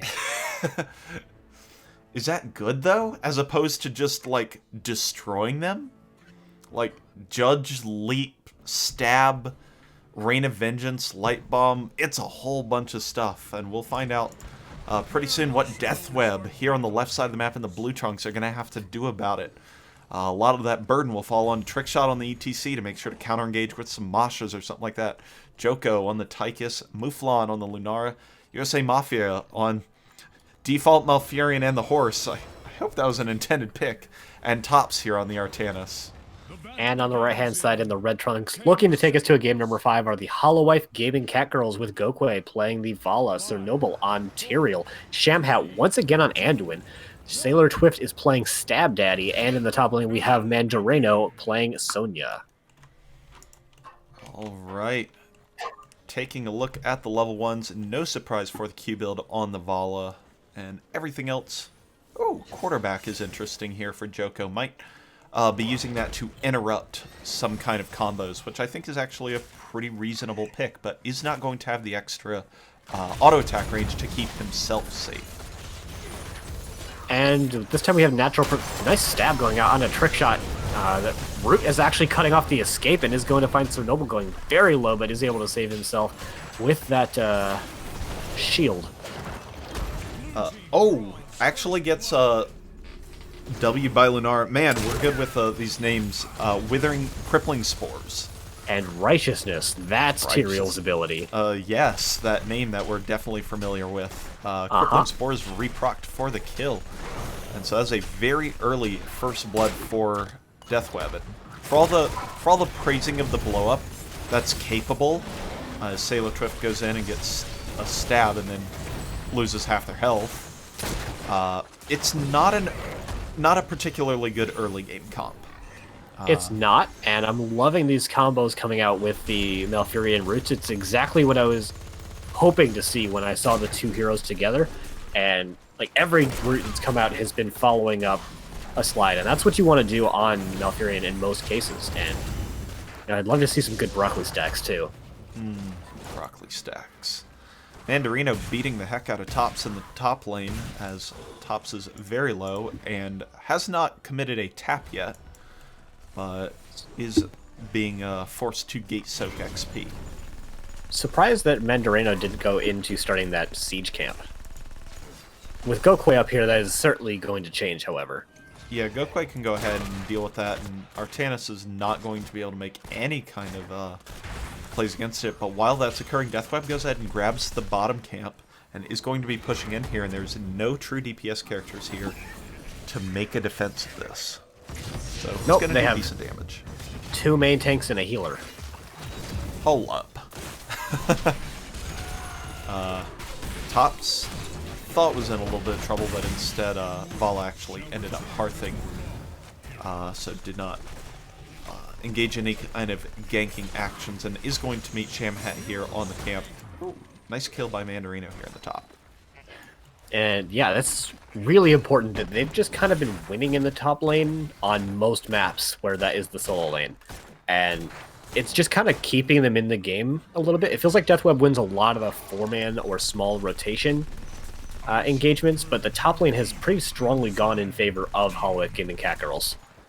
Yeah, that it seems to be consistent, as you said, through this whole series. Now the burn is on Gokwe going to go ahead and do a ton of damage. Oh, whoa!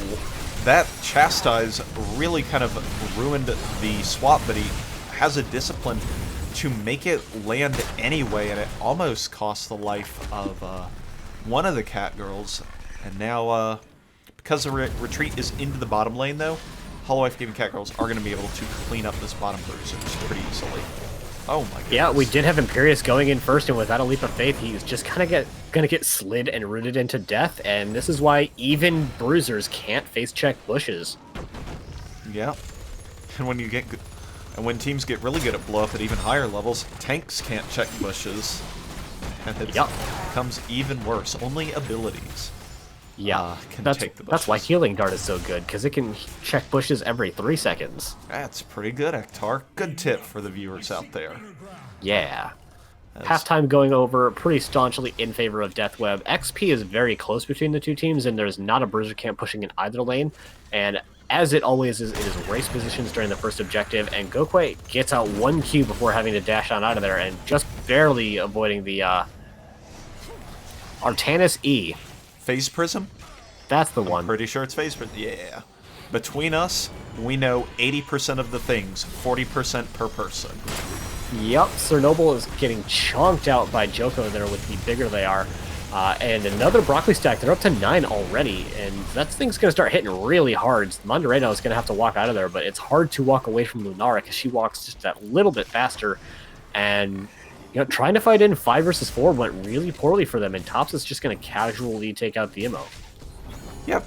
You see the race kind of capability of Holowife versus the defend and one race here for Deathweb, which is a good strategy against pure race comps, because you can build a better team fight and a better defense and then have one person burn. So they're going to go ahead, take the first Immortal. Shouldn't get a whole lot done now that repeating arrow and 7 stacks of puncturing arrow here, but still, pretty nice advantage. Ludara going into an interesting talent on 7, the Choking Pollen, increasing her Q damage to people that are already poisoned. It's hardish to land that Q onto a hero, but with as much coordinated CCs we've been coming out from Trickshot and US Mafia, maybe looking to get a lot of that individual single target value instead of the AoE that you typically see from Lunaras. Yeah, it's very possible. Sailor Twift now finds himself in a really awkward spot and is going to live. The Crippling Spores aren't going to make a kill, but with the severe lack of a second DPS here, the Immortal cleanly pushes through all of top fort. Now is going to do at least 1 tower here on the top keep. Did make a liar me. Thank you, minions. And the Malfurion's living roots stay out a little bit longer than a lot of people expect, and allowing him to get 2 additional broccoli stacks right at the end there. Yeah, he's up to 13 of those vengeful root stacks, and after a while they become pretty significant. Mandarino looking to fight with his team here on the bottom camp. Can Tops use some kind of Phase Prism shenanigery to escape? The answer will not surprise you in a 5v1. Yeah, a lot of minion XP that they actually missed there, which is pretty unfortunate. It's really going to allow Holowife to stay in with the slight XP advantage that they have, but they're going to have to back out and deal with top as the members of Deathweb are rotating down.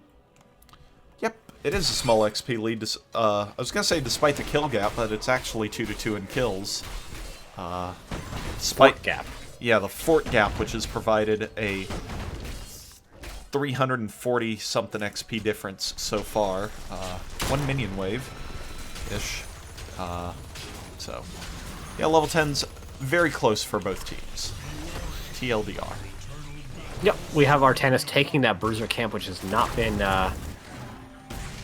met by anything on the opposing side. Sonya will probably rotate down onto it after clearing out top lane, and the rest of the Catgirls are rotating there as well. Sailor Twift checking with that W before walking into that bush. Very nice. We'd love to see it.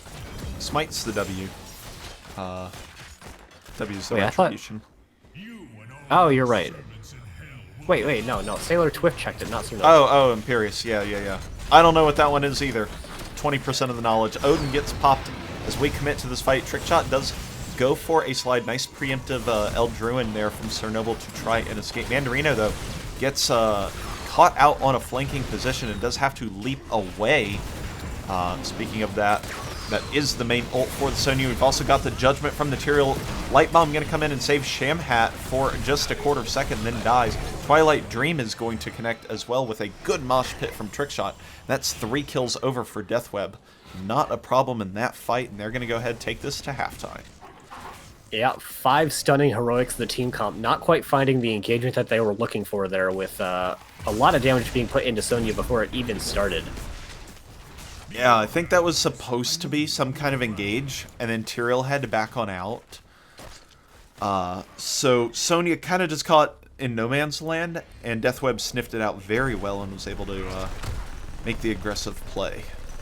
So. Speaking of no man's land, that's where Mandarino finds himself once again taking quite a bit of damage, but Tops is going to miss the Phase Prism, thank you very much, and keeping that Sonya alive for the time being. We do have the start of the stun train. It is going to find US map, and he is going to die very fast, but engaging that hard puts them all into a very small, choked up position, but they weren't able to find a counter kill, and ETC is the next to fall.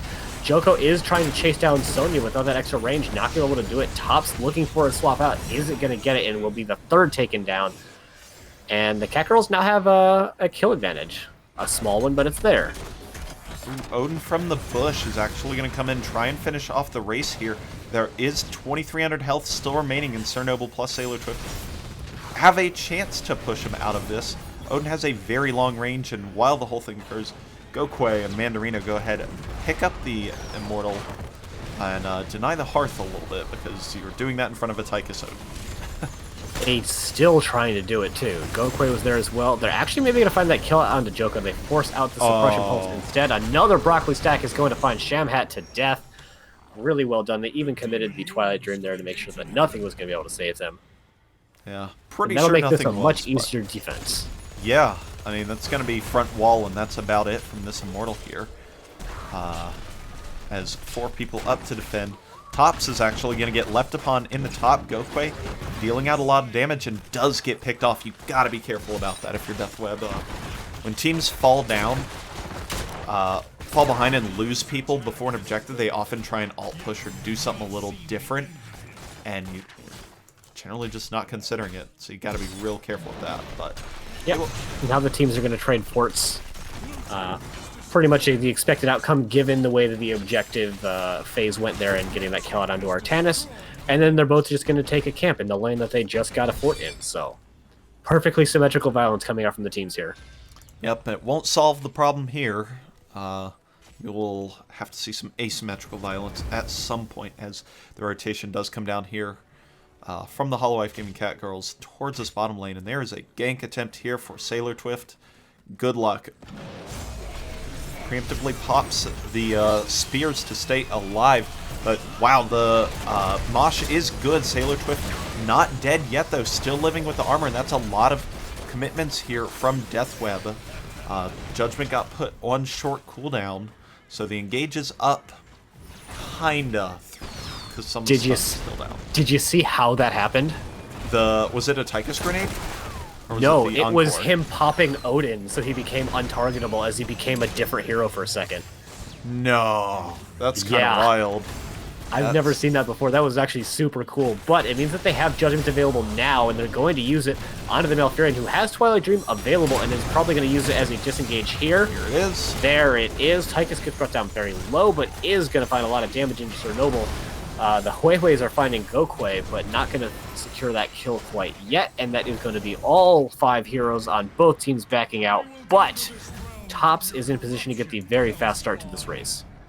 Yep, the Hearth party coming out from the Catgirls are going to essentially cede halftime over here to Deathweb as the burn is good. Nobody saw that, don't worry about it. And they'll go ahead and just opt for the Bruiser Camp, and they've got a Bruiser Camp to deal with on their own as Immortals opt for neutral positions here. So this is going to be real tough for HTC. Mufalon with probably the biggest pickup at level 13 here with the Abolish Magic, acting as a cleanse and then a prevention of follow-on abilities. A big stun off that ETC Mosh Pit is going to find Vala getting there, but the Light Bomb is going to save them for a while. We keep seeing these team fights where the Catgirls are the ones getting engaged into, and that is very not their team comp. Yeah, you're absolutely right there, Ektar. I think it's because they opted for the Bruiser camp there. They've got to be able to, take their own tempo at that, and instead they tried to run in there, while Deathweb was already set up, and Trickshot has been doing an excellent job on this map, making sure that he's positioned far forward to make sure that the Holowife Gaming Catgirls do not get position on them. Yeah, it basically means that the Catgirls can never engage onto the target they want to.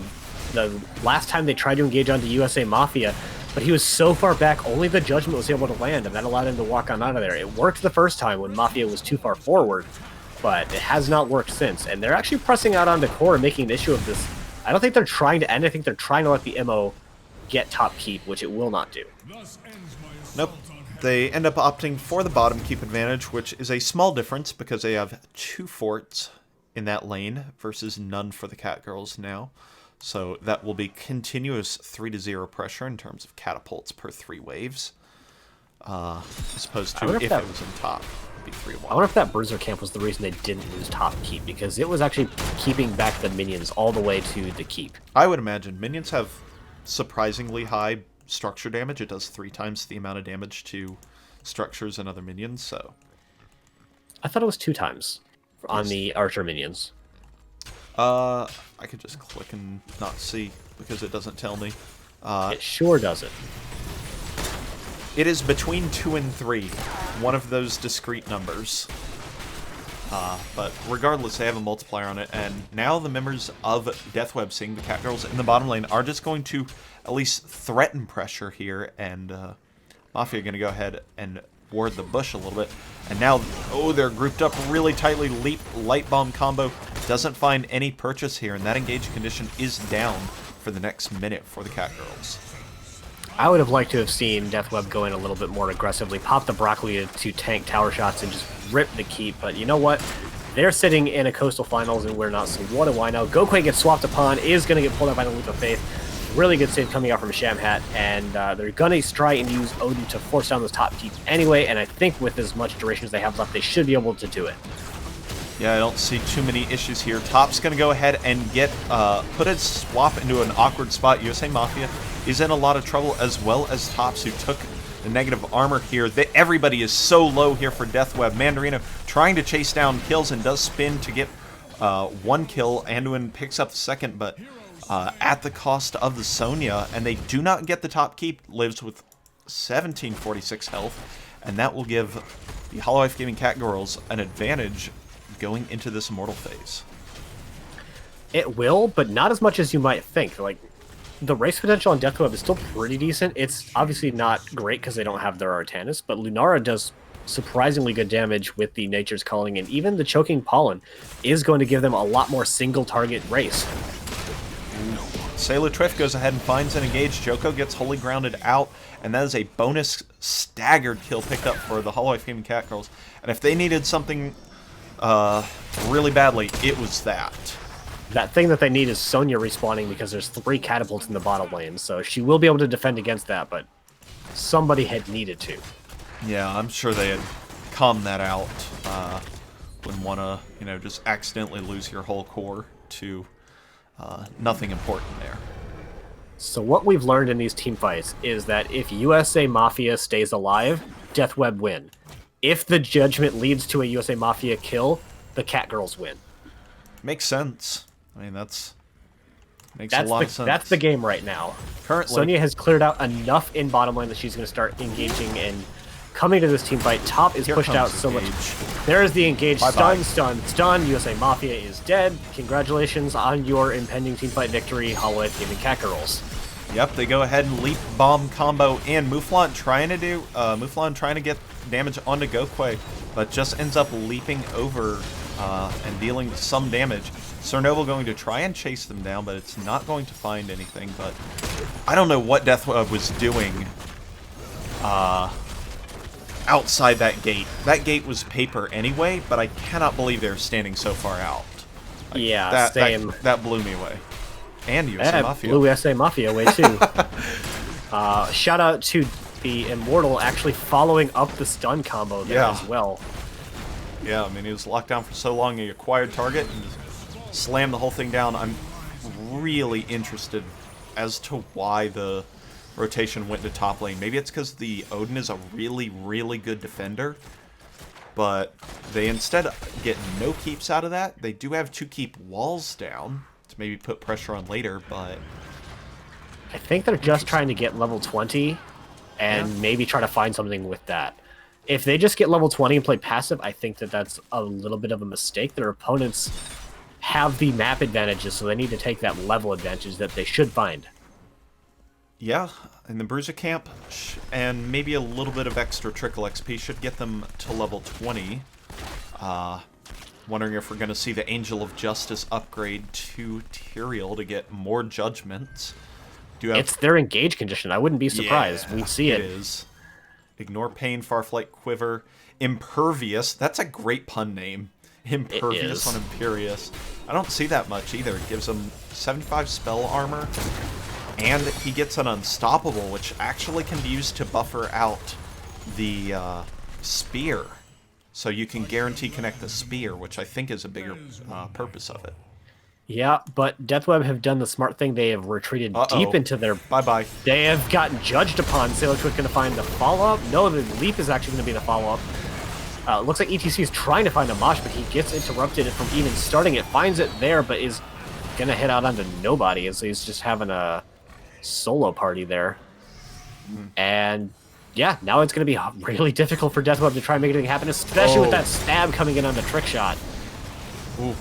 Very close, but a good blind from Artanis, and a little bit of, wasn't roots, but a little bit of disengage action. I think that was the grenade from Tychus really peeled off a lot of the follow-up. Defensive positions are gone now, as the Catgirls still have 20 seconds before USA Mafia returns on that Malfurion.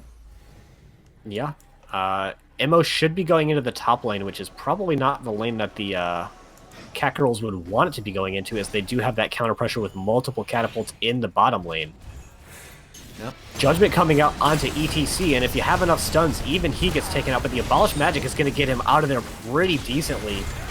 But the Holy Ground can't be unstoppable through, and he is still going to go down. Joko just barely doesn't get hit by that spear, but is going to get chased down by Imperious anyway. Yep, and that's 2 kills for the Catgirls. Wow. The spears from the Angelic Armaments go ahead and deal a ton of damage to Lunara. That can be healed off because Malfurion is respawned. But boy, is that a lot of damage, and they're really finding their stride now with these engage comps as the map has opened up a little bit more, and they're finding people out of position just a little bit more. That hero minion just killed that keep. It sure did, and with there were 3 catapults and now a 4th one, but that one's going to get countered at least by one in the bot lane by the Catgirls, because they need to push with this. Yeah, if they don't end here, they should end here. Yeah, it's a full health, full shield Immortal. Stop. Commit. Stop hearthache, you guys. Do it! Put your faith in the Immortal and strike the enemy down, Sailor Twift. I think they're just preempting in case their opponents were trying to backdoor. That's actually very reasonable. A very, very reasonable play. So the top keep is taken down, and the Immortal, still 2/3 shields, pushes in on the core. Huge swap coming out onto Sonya, but she should have the Ignore Pain available to keep them alive. The Light Bomb is going to find a nice hit on the 2 with a follow-on leap, and there's the Ignore Pain keeping Sonya alive for a lot longer, but they don't find a kill yet. The core starting to fall. Shields have fallen on the Immortal, but I think it's just too much damage on that Immortal. We're going to a game number 5. Judgment comes out on the Odin. Vala gets taken out, but the most important member of the Catgirls, the Catmortal, strikes the core. Oh my god. XR, I told you you said it's falling apart. And do you not see the little demon cat ears on it? I can't believe it. This is falling apart in game number 4, and we have a decider game to go to. No possibility of a reverse sweep, though. No, absolutely none. Unless you consider the miniature reverse sweep between games 3, 4, and 5, maybe. I don't. Okay, good. Because if I did, then I'd have to acknowledge that you can get a reverse sweep in a best of 3, and you know that I don't. Fair enough. All right, we're going to take a quick break before game number 5 here.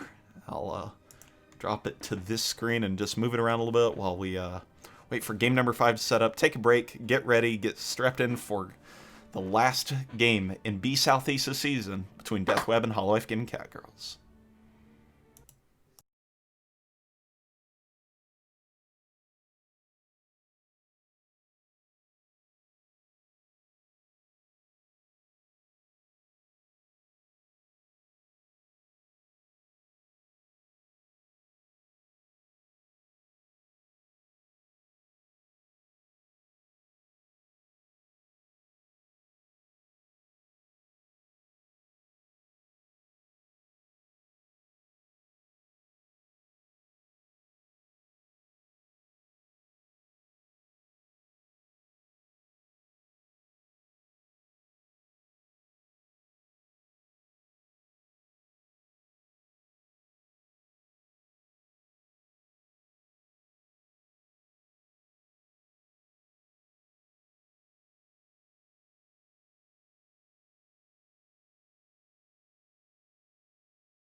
All right, we're back with game number 5 between Holowife Gaming Catgirls, your number 2 seed, and Deathweb, your number 1 seed here in the B Southeast Finals.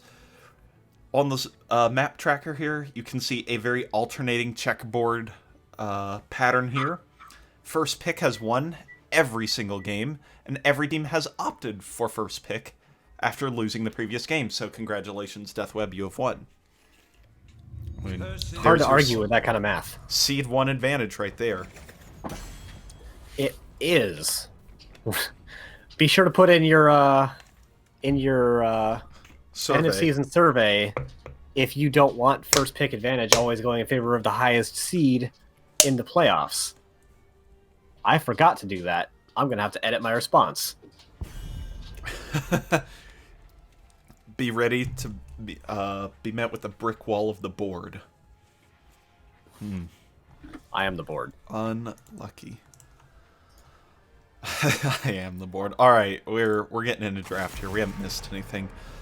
Catgirls going to have Abathur banned against him. No surprise, as this remains his best map. Shockingly, the Lost Vikings were not let through. After 4 games where it wasn't even let through on BOE, on Cursed Hollow, I would have just about asked if they were throwing.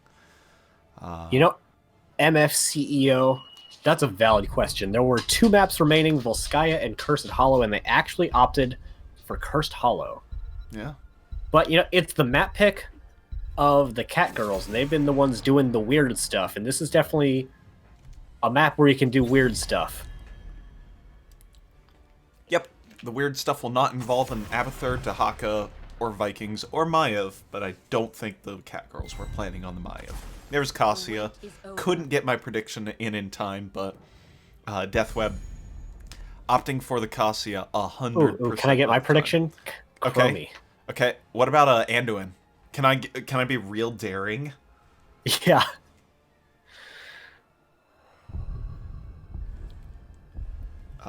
So yeah, we're looking here. Stukov and May picked up here for the Catgirls. Not an Anduin.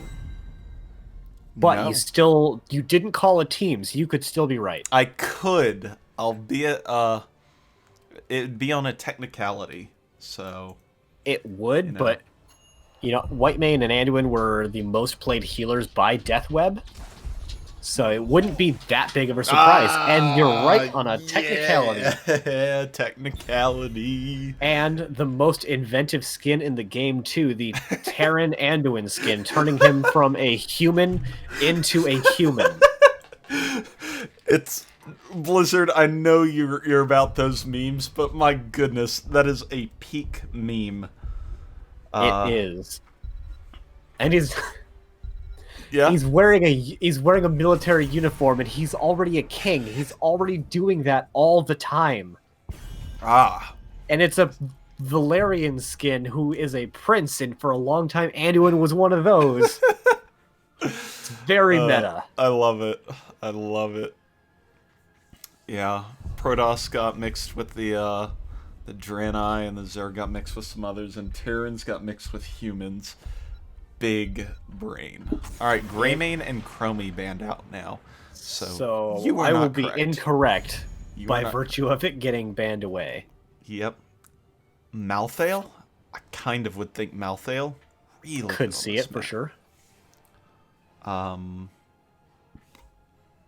Gokwe, damage. There's Lunara and Sonya picked up. Still could see the Malthael, to be really fair.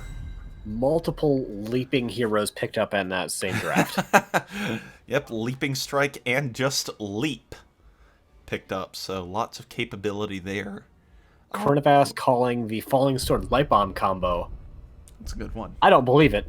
I don't believe think that- it'll happen. I don't think it fits Deathweb's playstyle. No. They take the clean front to back fights a lot of time. Vala and Gazlo. Here That's just a finish up strong Deathweb. team. That is. It's a little on the squishy side. A little bit, because Gazlo isn't the world's bulkiest soul laner. And it kind of lacks that half solo you kind of want on this map. But it does put out a lot of damage. And has that combo capability. So Gokwe, always the one with the weird picks. Save for last. What do you Valera. got for us? No. Falstad. That's a False. fine That's pickup. much more normal. So this is the normalest comp they've run since game number 1. Fine. Pick decent standard heroes. It's not like I'm the one with the team on match point. Yeah. Gosh, can't believe it. It's a good pick though. Like it's a global Yeah. uncursed Yeah, hollow for with sure. a bribe. Like That's it's hard to get better than that, frankly. I agree with that.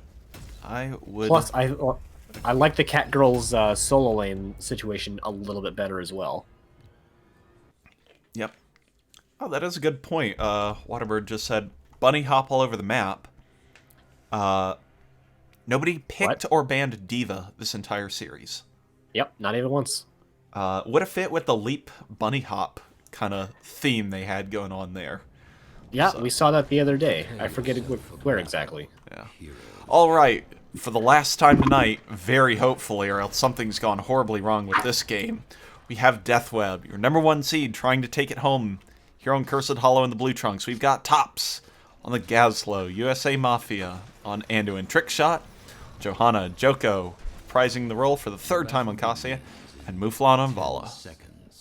And for the last time, game number 5, looking for the smallest of upsets, are the Holowife Gaming Catgirls with Shamhat playing the Stukov. We have Mandarino on Sonya once again. Sailor Twift is on Lunara. Sir Noble is on Mei, and Gokwe is on the Feed Chicken. All right, checking out the level 1s. Nothing really seems surprising here. The Gazlowe has gone for the rocket boots, which is different than the first time. I think that's the more standard level 1. But it especially on this map. There are not monsters to attack, so you can get that easy proc. Yeah, definitely. Falstad gonna go ahead. Actually queued up that fly like 2 seconds before the curse marker appeared, and generally you want that Falstad to fly to the opposite lane, so got a little lucky here. Will he get lucky with this gank attempt? We will see. Barrel rolls out, gets condemned in, locks him down with Chastise. He will not get lucky, and Falstad, his first blood of the game, they did get some feed chicken after all. He was full up on hit points too, because he actually tapped and then queued in the fly afterwards. Wow. So yes. Shamhat waddling down here just to hold that lane a little bit. Mei is actually starting to rotate. There's actually some pretty significant missed XP in the mid lane for the members of Deathweb. Sir Noble looking to try and just poke and do a little bit of damage, and that's all they're going to find. Banky, thank you for the raid. I appreciate it. Hope your set was good. I know you're doing some casting action as well tonight, so I hope that was a bunch of fun. We're here on Game 5, as we've had a very exciting series so far, and will conclude at just the right time. So I don't know exactly what you mean by the right time, but that's okay. After we they have the showed Bruiser up. camp. After they showed up. We have the Bruiser camp getting picked up here for the members of the Holowife Gaming Catgirls. Tops is going to go start onto the top siege camp, as Joko and Mouflon are going to take the Bruiser camp on their side as well. No one has started taking the siege camp. Goku is actually going to find this Bruiser camp being taken, and Holowife are looking for an invade. They see Has Johanna not been in their top. MO. Yeah, but they see Johanna in top lane, and she's the most important character as far as a teamfight push-in would be concerned, and with the lurking arm plus the incredible zoning potential of Mei, they're just going to invade this and take a Bruiser camp. That is a strong play here from the Catgirls. It is, and it's been very not their modus operandi in the series. They've been the ones getting invaded almost all the time, so that's going to just set the pace for this map. I mean, that is after, what is this? This broadcast has been live for 2 hours and 20 minutes. After 5 games, you can be mentally tired of shot calling and trying to make tricky plays happen and all this stuff. That's just a good play. Heck, I'm tired of trying to make bad puns, and that's much easier than trying to, like, make intelligent plays and stuff. That may be true. Mandarino going to go ahead and get stunned by the Explodium TNT, but does not, Yeah, there's no contest coming out from the members of Deathweb. They had they had Vala in bot lane just trying to push and then clear out that camp, so honestly, that push-in and Bruiser camp really set up taking a very quick first objective. Yep. Again, sets the pace. They're going to be ahead in the pace for a while. Sailor Twift does get lowered to 120 HP and takes 2 extra hops back just to make sure they're out of any wall throwing range stuff. That's pretty great. So both teams picking up level 7 as this tribute spawns on the bottom left-hand side of the map here. Something worth noting, I think, is Tops is actually beating Mandarino in the top lane. That's kind of not been the case in a lot of these maps. So that fallback that the Catgirls have had in, it's okay, we're still winning top lane, is not proving to be as true this time. Yep, and the Catgirls are just going to go ahead and pass on this objective as Deathweb is fully set up for the defense of it, but meanwhile, to even up the top lane, they're going to try and push down these 2 towers, maybe get a sidewall and maybe try and get the well, or just, do the normal thing and get that back out. Yeah, it actually took kind of a long time for Deathweb to get that objective because Sir Noble was there to provide a couple of interrupts and then get on out of there. Oh, Gokway escapes. But that's actually a fine objective for the Catgirls to give up because it's the deepest into their opponent's territory. It's the hardest one for them to take or defend. So just giving that one up is, I don't know if they considered that, but I think it's a smart decision in any case. Yeah, definitely agree. I think that plan was enacted as soon as they saw the tribute marker come up. Gokway barely survived a dive from Mouflon, dropped down to about 110 HP. So very close there. Is going to Hearth and then fly out here, as the next objective is bottom right. The only available spawn location here because a spawning Tops is actually very low and might die in top lane. Oh, he had it. Damage he had it. tick. He didn't commit. You didn't commit. You wanted to not take towers and get turned on, and I totally get it.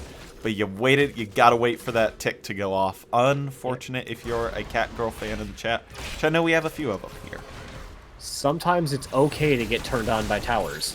Oh, Mouflon going Big to go ahead. vault kill coming out from Mouflon is going to find the Lunara and getting pulled out by USA Mafia. So that is almost certainly just a tribute going to go in favor of Deathweb, even though they'll be down level 10 in just a moment. Yeah, I'm pretty sure Cassia got a blind off that prevented Stukov's auto attack, which hits like 3 trains all at once, from killing Mouflon there. I'm pretty sure that's what happened, because I know it got blinded, and I don't think Johanna was available Tops to do that. dying again. F to pay respects to Tops. Gokway taking some damage from Mouflon, like half of his hit points worth of it, and is likely going to just full back maybe after helping with this camp. Just going to tap instead. I'm a little surprised at that. Yeah, he's got Fly available, so you can just BZ, which is a common trick to do for your globals. But instead it does opt for the tap and might use the global a little bit later. Both teams posturing on their... Oh, it's dangerous. Oh, it's dangerous. Fly! Fly, my pretty! Gust, fly, escape. There you go. I think that Gust was necessary. I don't think he actually gets to fly uninterrupted otherwise. Yep, absolutely agree with that. Now Trickshot looking to make an engage. Got slowed down a lot by the weighted pustule of Shamhat. Now the wall is here to break everybody off from Trickshot. D-Shield is down. Big Light Bomb and Valkyrie is going to take out Shamhat. And that's going to force Holowife Gaming Catgirls back. Does Gokway or Chernobyl die? They will not. But they're going to... No, this isn't going to work. No, it's not. Mandarino gets interrupted. And this will be a full curse for Deathweb here, just before the 8-minute mark in the game. Thankfully for the Catgirls, they've got this siege camp really staving off bottom lane. It's actually maybe going to find that tower, and it's going to prevent them from taking that fort damage for quite a long time, so that the Catgirls can work on defending in the other lanes. Top.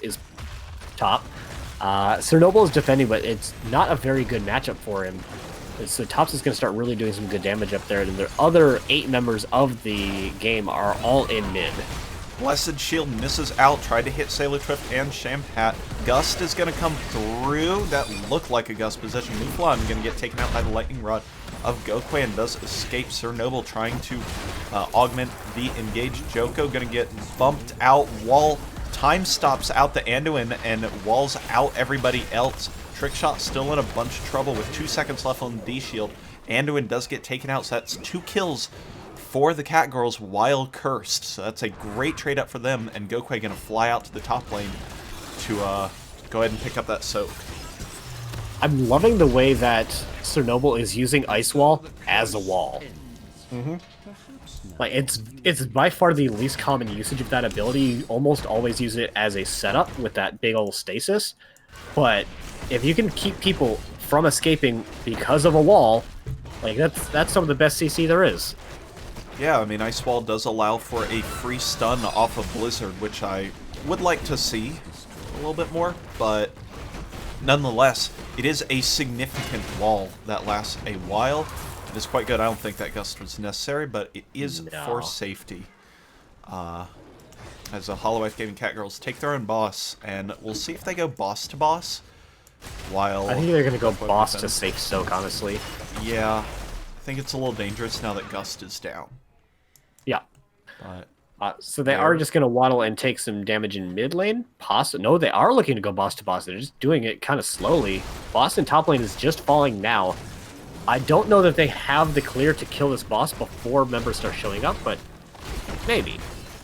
Lunar commits Actually, both no, leaping it's falling strikes. pretty quick. Yeah, because Lunara committed both leaping strikes and everything else seems to be fine with Ice Wall being up, they can definitely get away with it, and they should be able to get away with their lives, so that'll steal away Deathweb's boss. They're actually going to isolate out Trickshot, going to force the D-Shield out. That was a lot of commitment for a Johanna, I guess. I don't know if somebody tried to back out of that or something, but yeah. Yeah, I think that might have been looking for an actual stasis. Yeah. Yeah, I don't know if anybody was like walking that way and would have been caught and just happened to turn around in time.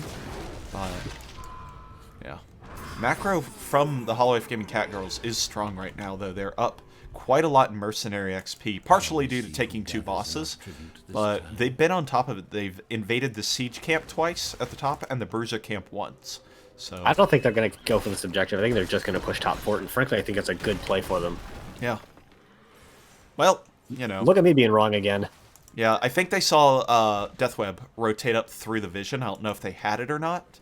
Just saw Stukov standing on it kind of conspicuously. So they are just going to go ahead and take that time and back out. Take the lesser of the 2 fights and go ahead and look at the tribute at least. Here comes the engage from Sir Noble. Iceball sections off USA Mafia, and he does get taken out, but it took a while. So Sir Noble is now in a really tough spot and does get taken out in counter kill. Johanna taken out, and then an immediate gust from Gokwe. Great job timing that out to get the kill and not gust away the kill. And Sonya still has Wrath up, so this is still very threatening for them to try to walk in on. Gokwe should be able to get this without too much contest. The Thunder Fury actually going to get that interrupt. I'm very surprised at that. And Shamhat has the healing throughput to keep everyone nice and topped off, and if they tried to re-engage onto the Catgirls, it would be a very poor team fight for Deathweb. Yeah, almost certainly. Unless they found something really out of... It would take a Catgirl mistake rather than a Deathweb super play to make that happen. I definitely agree, and we see the Catgirls doing that thing they've been doing so well this map and continuing to take mercenary camps and soak XP, and Gokwe not quite getting caught out in time by Trickshot. Pretty close, though, and he's going to want to probably tap before this objective because he was very low in mana. Yep, and it's far away from where he's going... the tap is far away from where the curse is going to be, or the tribute is going to be, so there's no real way he'd be able to use it in a fight, so it's fine to tap there. And let's see if Holowife opts to push for the tribute or push for this mid fort with the Bruiser camp and the minion wave. They don't see anyone from Deathweb, which is scary. Yep. They see the collapse now as Sir Noble drops the Zoning Blizzard out. This fight is being taken at a very odd angle, but the virulent reaction takes out Cassia very quickly. USA Mafia pulls out Mouflon. Trickshot gets gusted to the back, and that's going to leave him out for dead. Mandarino charging at the fort and does take it out. And now, fort's down. Mouflon walled out from the base. He's going to get taken out as well. This is 3 kills for the Catgirls, and they're going to be able to not pick up the tribute. Somebody backcapped that. There's a new tribute. They can take that one. Yeah, they can also take that top fort. They can push onto this mid wall, which is what seems to be what they are wanting to do. They're going to have Falstead back out to the top lane to get that XP, get them closer to level 20, and also, importantly, start pushing that lane out for when they inevitably win this tribute. Yeah, I would definitely call it inevitable. Johanna and Vala down until this tribute spawns, so this will just be a free curse for the Holowife Gaming Catgirls. And I don't like this play from Gokwe, though. Him taking this camp, I think, is a mistake. He is too far away to start doing things. Also, Mandarino stopped channeling. Ooh, that's... I think that was intentional. Okay, yeah. To allow them to get a better position, but it actually got very close to where Deathweb could have gone in on that. Yeah, a little scary, but they did run it close, and it did end up working out, so... Deathweb checking that boss, I think, but they see the Catgirls now, and they are looking to wrap behind again. It didn't go so great for them last time, but they're an even talent tier. And this is the problem with trying to come in from behind. Sometimes the team just turns on you and kills your Cassia. Yep. Your Cassia's dead. Trick shot walled out from the rest of the team. That's 2 kills under Curse, and this is a dangerous spot for Deathweb. Could they be done here, Ektar? They definitely could, especially with Mouflon getting taken out here. I think it's more likely than not at this point. The Light Bomb is going to land out onto only Sonya, which means that only Anduin and Gazlo are alive here. They're going to find an amazing Gravel Bomb combo to save the day here, and I don't think that is mathematically possible. Core down to 25%, going down, and Holowife Gaming Catgirls have taken out Deathweb, taken the break point on their own map, and won the series 3-2. Your B Southeast Finals winners. Champions, even. Champions. I'll call them champions. They are the champions, my friend. Congratulations. Really solid play on Curse Hollow. I thought that was their cleanest map yet. I would say that USA Mafia's healing numbers are respective of that. I mean, yeah, you don't heal a whole lot in the macro. You don't heal a lot when macroing, but also when people are dying that fast, Anduin can't do much. Yeah. It's very true. 11 kills to 4, which is the most decisive kill disparity we had in the series. And there were just so many fights where, USA Mafia would just get engaged on and then, be killed to death. Johanna just getting killed to death. Joko getting killed to death. Like, HGC have had a lot of kill comps, and this is the one that worked for them the best. Yeah, even when Deathweb tried to change it up and go for some wraparound fights, Catgirls did an incredible job of retreating and just picking off the flanking members, and the wall was incredible. The ice wall was incredible for stopping anybody from Deathweb from catching up and countering. So really, really well done by the Holowife Gaming Catgirls, and we're going to try and get one or more of them in here for an interview. Preferably fewer than 5, but, I'm not in charge of that. Yeah, true facts. All right. Can't get a whisper. Where's Gokwe? Gokwe.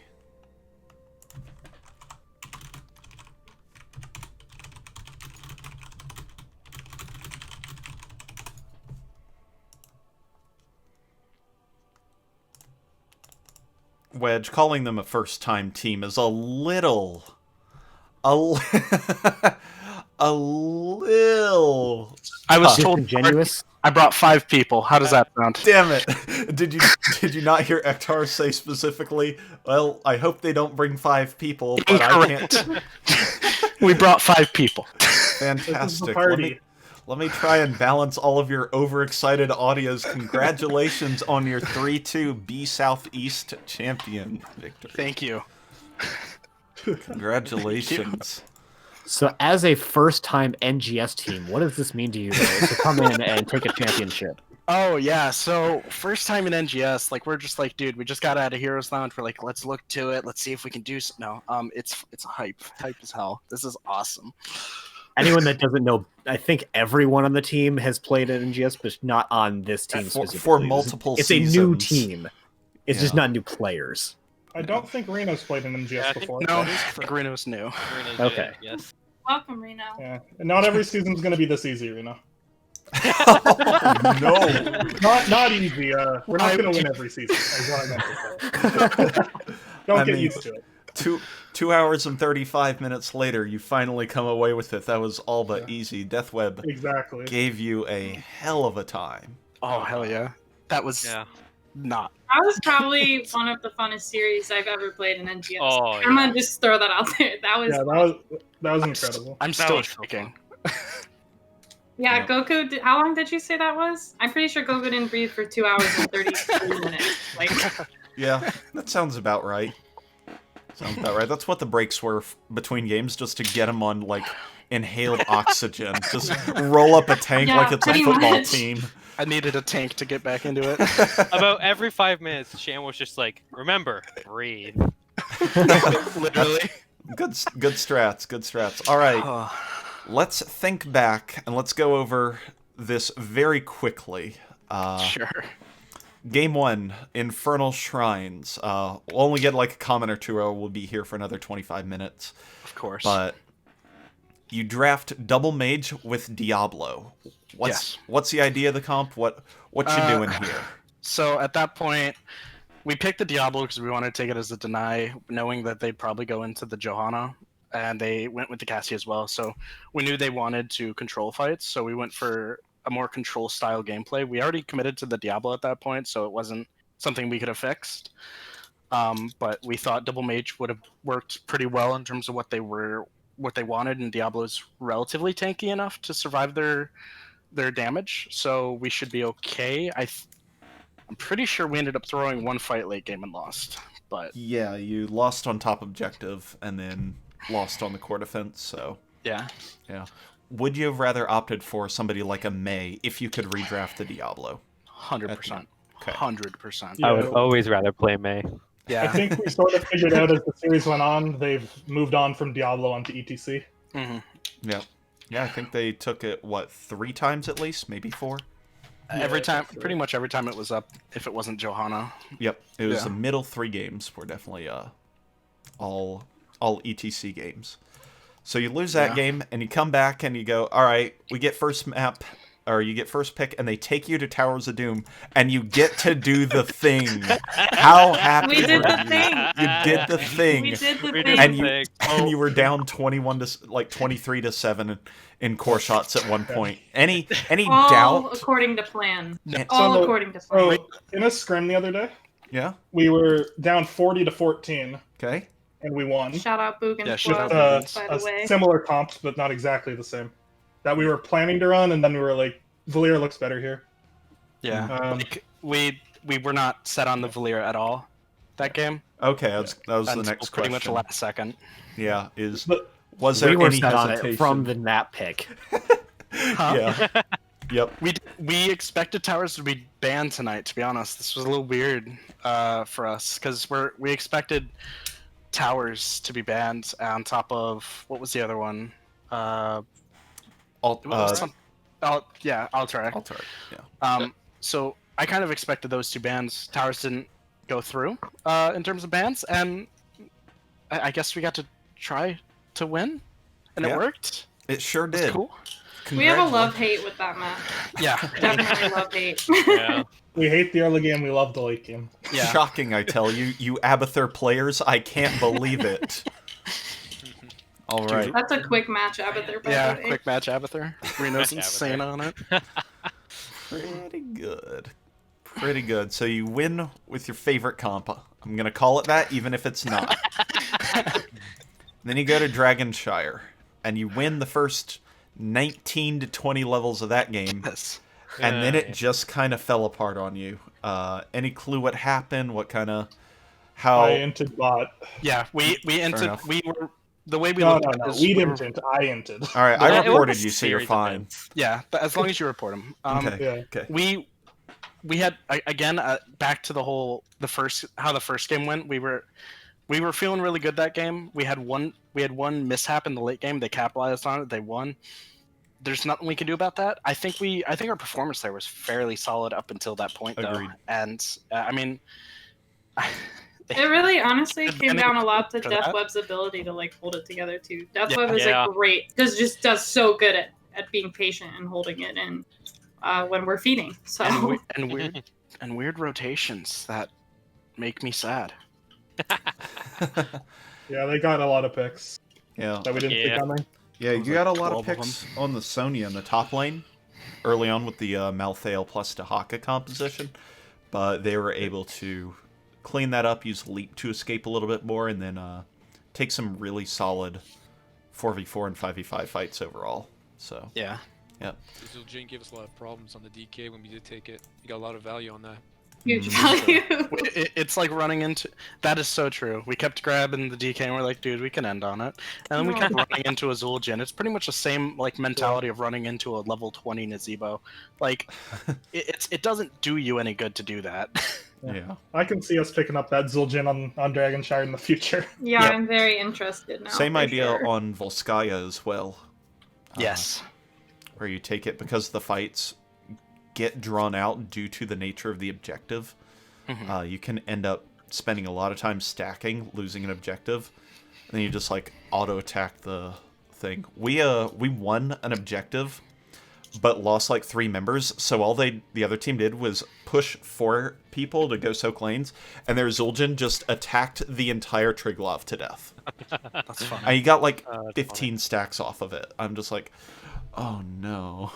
So yeah, strong job there. And again, after 16, got the armor shred and everything, or ignores armor. So really, really good. So then you go to BOE, Yes. picked by Deathweb, and you go for the pick comp. You go Judgment into Stab, into Leap Bomb, into all the CC on planet Earth, and hopefully they die. So with that, yeah, Malfurion's always a weird pick to play into, but a very key thing to just always do is just kill him, and they lose. That's what Ektar said. That was exactly what happened. Any team fight where the Judgment onto Malfurion worked, you won. The one time where you got a Judgment onto Malfurion, but no one was close enough to follow up because you were like 3 screens ahead of anybody else. Oh, you saw You that didn't too? win. Really? That's crazy. I think only the casters saw that. If you Yeah. had locked screens, you wouldn't be able to see it at all. I don't know what you guys are talking about. I That only one can didn't make unlock sense. screen, to be honest. Oh, disgusting. Not really. But the Tyrael That was Yeah. a fun in game. the end. That BOE game. Yeah. They made us The- on BOE. They made us execute perfectly. Oh. If we didn't get it. Like, And to- it was good. Yeah. the thing about that comp too is we weren't thinking about Tyrael at all. What was it? It wasn't May, was it? It was. I don't think we really didn't had have a a tank major that- tank in mind. Yeah. I was thinking Yeah. of Garrosh at first, but I think like 3 seconds left, I decided on the Tyrael. I think you had wanted to pivot off the Garrosh from the game before you had mentioned. Yes. Yeah. Clearly, we know what we're doing. Yeah. Yep. And once the map opened up, you're able to find a whole bunch of picks and just kind of staggered out Deathweb until you picked up an Immortal and won that one. Yes. So, nice job there. And then game number 5 is on Cursed Hollow. How are the nerves going into a game number 5? How's everyone's heart rate, blood oxygen? I'm pretty sure I'm the team's pretty much just stress at this point. Yeah. Like, I was a wreck going into game 5. Being honest. The breathe PSAs went from 5 minutes down to 2 minutes. Yeah, Yeah. they did. Um, We needed our shot caller. it game 5 was Our plan was really to macro. Honestly, we were Yeah. like, these small maps have been challenging, and we want an opportunity to breathe. And there's a better chance of breathing the bigger the map. So yeah. And on top of that, like, we knew they were gonna grab the Cassia because against us, you pretty much have to deny it, or you have to deny it in some way, or just take it, right? Yeah, And we've played it 10 times. Yeah. Or Because 12 that- times or something. Yeah. And with first our map options were Volskaya and Cursed, yeah. Curse. So we were like, do we want to fight on Volskaya or macro on Curse? And we're like, macro on Curse. yeah, it hinged a lot on the Cassia. Yep. Yeah. Very, very true. Joka said they wanted to play Alarak instead of Tychus, which I think is still viable into 3 tank because you just take... well, it's not my favorite. You can opt for a more Discord Strike build and go for the extra silence duration, get the auto attacks, and you can just kind of shut down some stuff given the opportunity. Also, you can try and disrupt with a telekinesis. So I think Alarak, a very viable pick there, but the Tychus grenades also pretty good at disrupting. Just not I quite agree. as good. So, Cursed Hollow, you did a great job macroing. I mean, if you guys went out to macro, you did your job. You invaded the Bruiser camp when, again, 2+ hours in, you can just get tired and do autopilot plays. That's a really heads-up play. You invaded their siege camp twice with Bribe and just kind of wore them down. And then Wait, one we team invaded that fights siege up camp? levels. Yeah, I invaded that? their siege camp. Yeah, I know. You didn't call any of it. What, I mean, it was free. Why would I call it? It was Did free, you- he says, while spending Gust and Fly to escape. I got out, right? And we got the camp. Did he Value. call when he was first blood in the game at 27 seconds? You wanna fight, Hector? Scrim win? What do you Scrim got? win? Scrim win. I mean, yeah, you guys have another match coming up in a week, so you're gonna need Oh, those God. scrims. How many? Wait, fuck, right. When am I gonna play WoW? That's the big question. The most... It'll We're be gonna play Ghost Game. That's the real question. Yeah, that's the other thing. Yep, so... We're excited. So Yeah. which set of Boogans did you end up scrimming with? Boogans Forever, their current roster. So Boogans Forever plays Die Gaming tomorrow Yes. to see who's playing you in the grand finals. We are excited. Yes, we are gonna watch that game. not to play favorites, but we are 100% rooting for Boogans. Like, While that's true, they Boogans also helped know all us. the stuff we're practicing. yes, this is so true. We know all the stuff they're practicing. Uh, They like to pull out weird shit. This though, is true, so. and they do.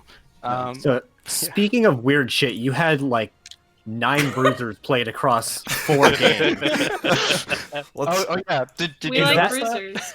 Is that just Holowife Gaming in a nutshell? Is I'm We- tired of playing range DPS. Yeah, so Sailor has been, as you can tell, played Cassia the entire normal season because it wasn't banned. We took it every time, and he wanted something different, and he found his calling, and that's where we've been. So yeah, There you go. Let's Keep count all real the- quick. You've had Leoric, did we? Game 1 In in Game Shrines. I'm on the replay, so I genuinely... I don't know what you call a bruiser in game number 2. There are no official there's no bruisers in game 2. That's why I said So in I 4 count. games. Yeah. Then you have Malthael, Malthael and Dahaka Dahaka. in game Yes. 3. You had Imperius and Sonya in game number 4, and And I still questionably count even Tyrael. Tyrael, yeah. Tyrion's the iconic. tank. And He's then the you've tank. got Sonya again on 5. So Yes. yeah, it's like 5 or 6 different bruisers. We Those- like it. Yeah. We like I to mean, hard knuckle it. you know what? Otherwise, they just feed. If we don't have beefy bruisers, they just die. This is true. Facts. I think I was first blood like 3 times tonight, 3 or 4. Congrats. I was first. That's I was why we first bring blood you. on the Battlefield game. How dare you take my? keeps you humble. Oh yeah, because you inted. I remember that. I Yeah. died to the dot behind the gate. Inted. Yeah. I know what I said. It's not normally a call that I make, but I definitely want to give my personal MVP over to Reno. Oh, Just because yes. of how Ah. frequently Reno was winning the solo lane without help. oh yeah. No, that's And a he- Reno special. And Yeah. like y'all were losing in the 4-man probably like 45% of the time. So it's still pretty close, but Reno was winning the What- solo lane basically always. You were And losing Yeah, it felt like in a 45 lot of plans. cases it was really keeping you in the game. None of them Reno, played his ego. yeah, Reno has been really good as an addition, and he monster in the off lane. Yeah. And Good. it shows. It showed tonight. Like, yeah, definitely gave tops a fight. That's for sure. Having a strong offlaner is like Crucial. just one of the most important things you can have on a team. I think. And having 2 is amazing, isn't that right, Goku? And why not Yes. throw a third in there? Why not 5 at Yeah. that point? If they're so good, why not just have all of them? Hey, I've don't tempt us.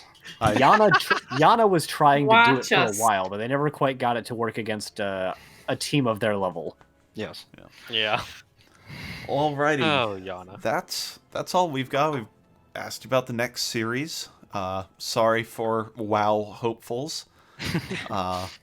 So I will turn it over to you all. Drop your shoutouts, do whatever, plug your social media. I don't know what the people. Okay, these yeah. days. Go for it. Well, first of all, shout out to you guys. Thank you guys for casting us. It was awesome.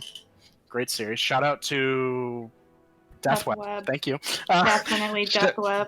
Like the series was absolutely insane. Shout out to Boogans for helping us prep and prepare for tonight. I guess I said prep twice. Shout out to my team, except for Yay. Sailor. No shout out for Sailor. He's too Yeah. broken. Understandable. I'll give him my shout out. That's he can have all my that shout matters. And yeah, Yeah, you know. Twitch chat. No. Thank That's you, not- viewers. They Shout suck. out to Twitch chat. Twitch chat and sucks. Shout out Shout out to someone. Ace's subscribe button. You're already wrong. Yes. The most Smash important that shout out. subscribe button. Let me Most important shout can out I- is to the caster Cernoble 10, unrelated to Cernoble. You guys should watch that guy. A great guy. He only has like 2 casts, but he's great. When was the last time I you can't cast? believe your volume is set to 0% for that whole thing. I can't believe it. Unlucky. And Sailor Swift was turned up to 200% while he chilled out for Reno, me. you I had something to say? appreciate it. Wow, look at that. All right. Reno, you had a shout out, right? Yeah, I wanted to shout out Cubicle. He helped me become a better Sonya player. Big shout out to Cubico. Yeah. Yeah, he helped me out. Like, I wasn't as strong as I was till I met Cubicle. He taught me the error of my ways in Sonya, and now we've been winning a lot of the games with Sonya. Yeah. So shout out to you, bud. Alrighty. Well, thank you all very much for joining us and giving a little bit of fun interview action. Congratulations and good luck in your B East finals. Thank you. Thank Good you. luck Thank to you. Guard Gaming Thanks. Boogans tomorrow. Yeah, make sure to watch that. Who's casting that? That is Probably somebody. Xanatharium. So check It'll be that a stream great out. series Yeah. for sure. All right. Cool. Thank you guys and guys and gals, and see you later. Good luck. See ya. Later. Good luck. Thank Bye. you. Good luck.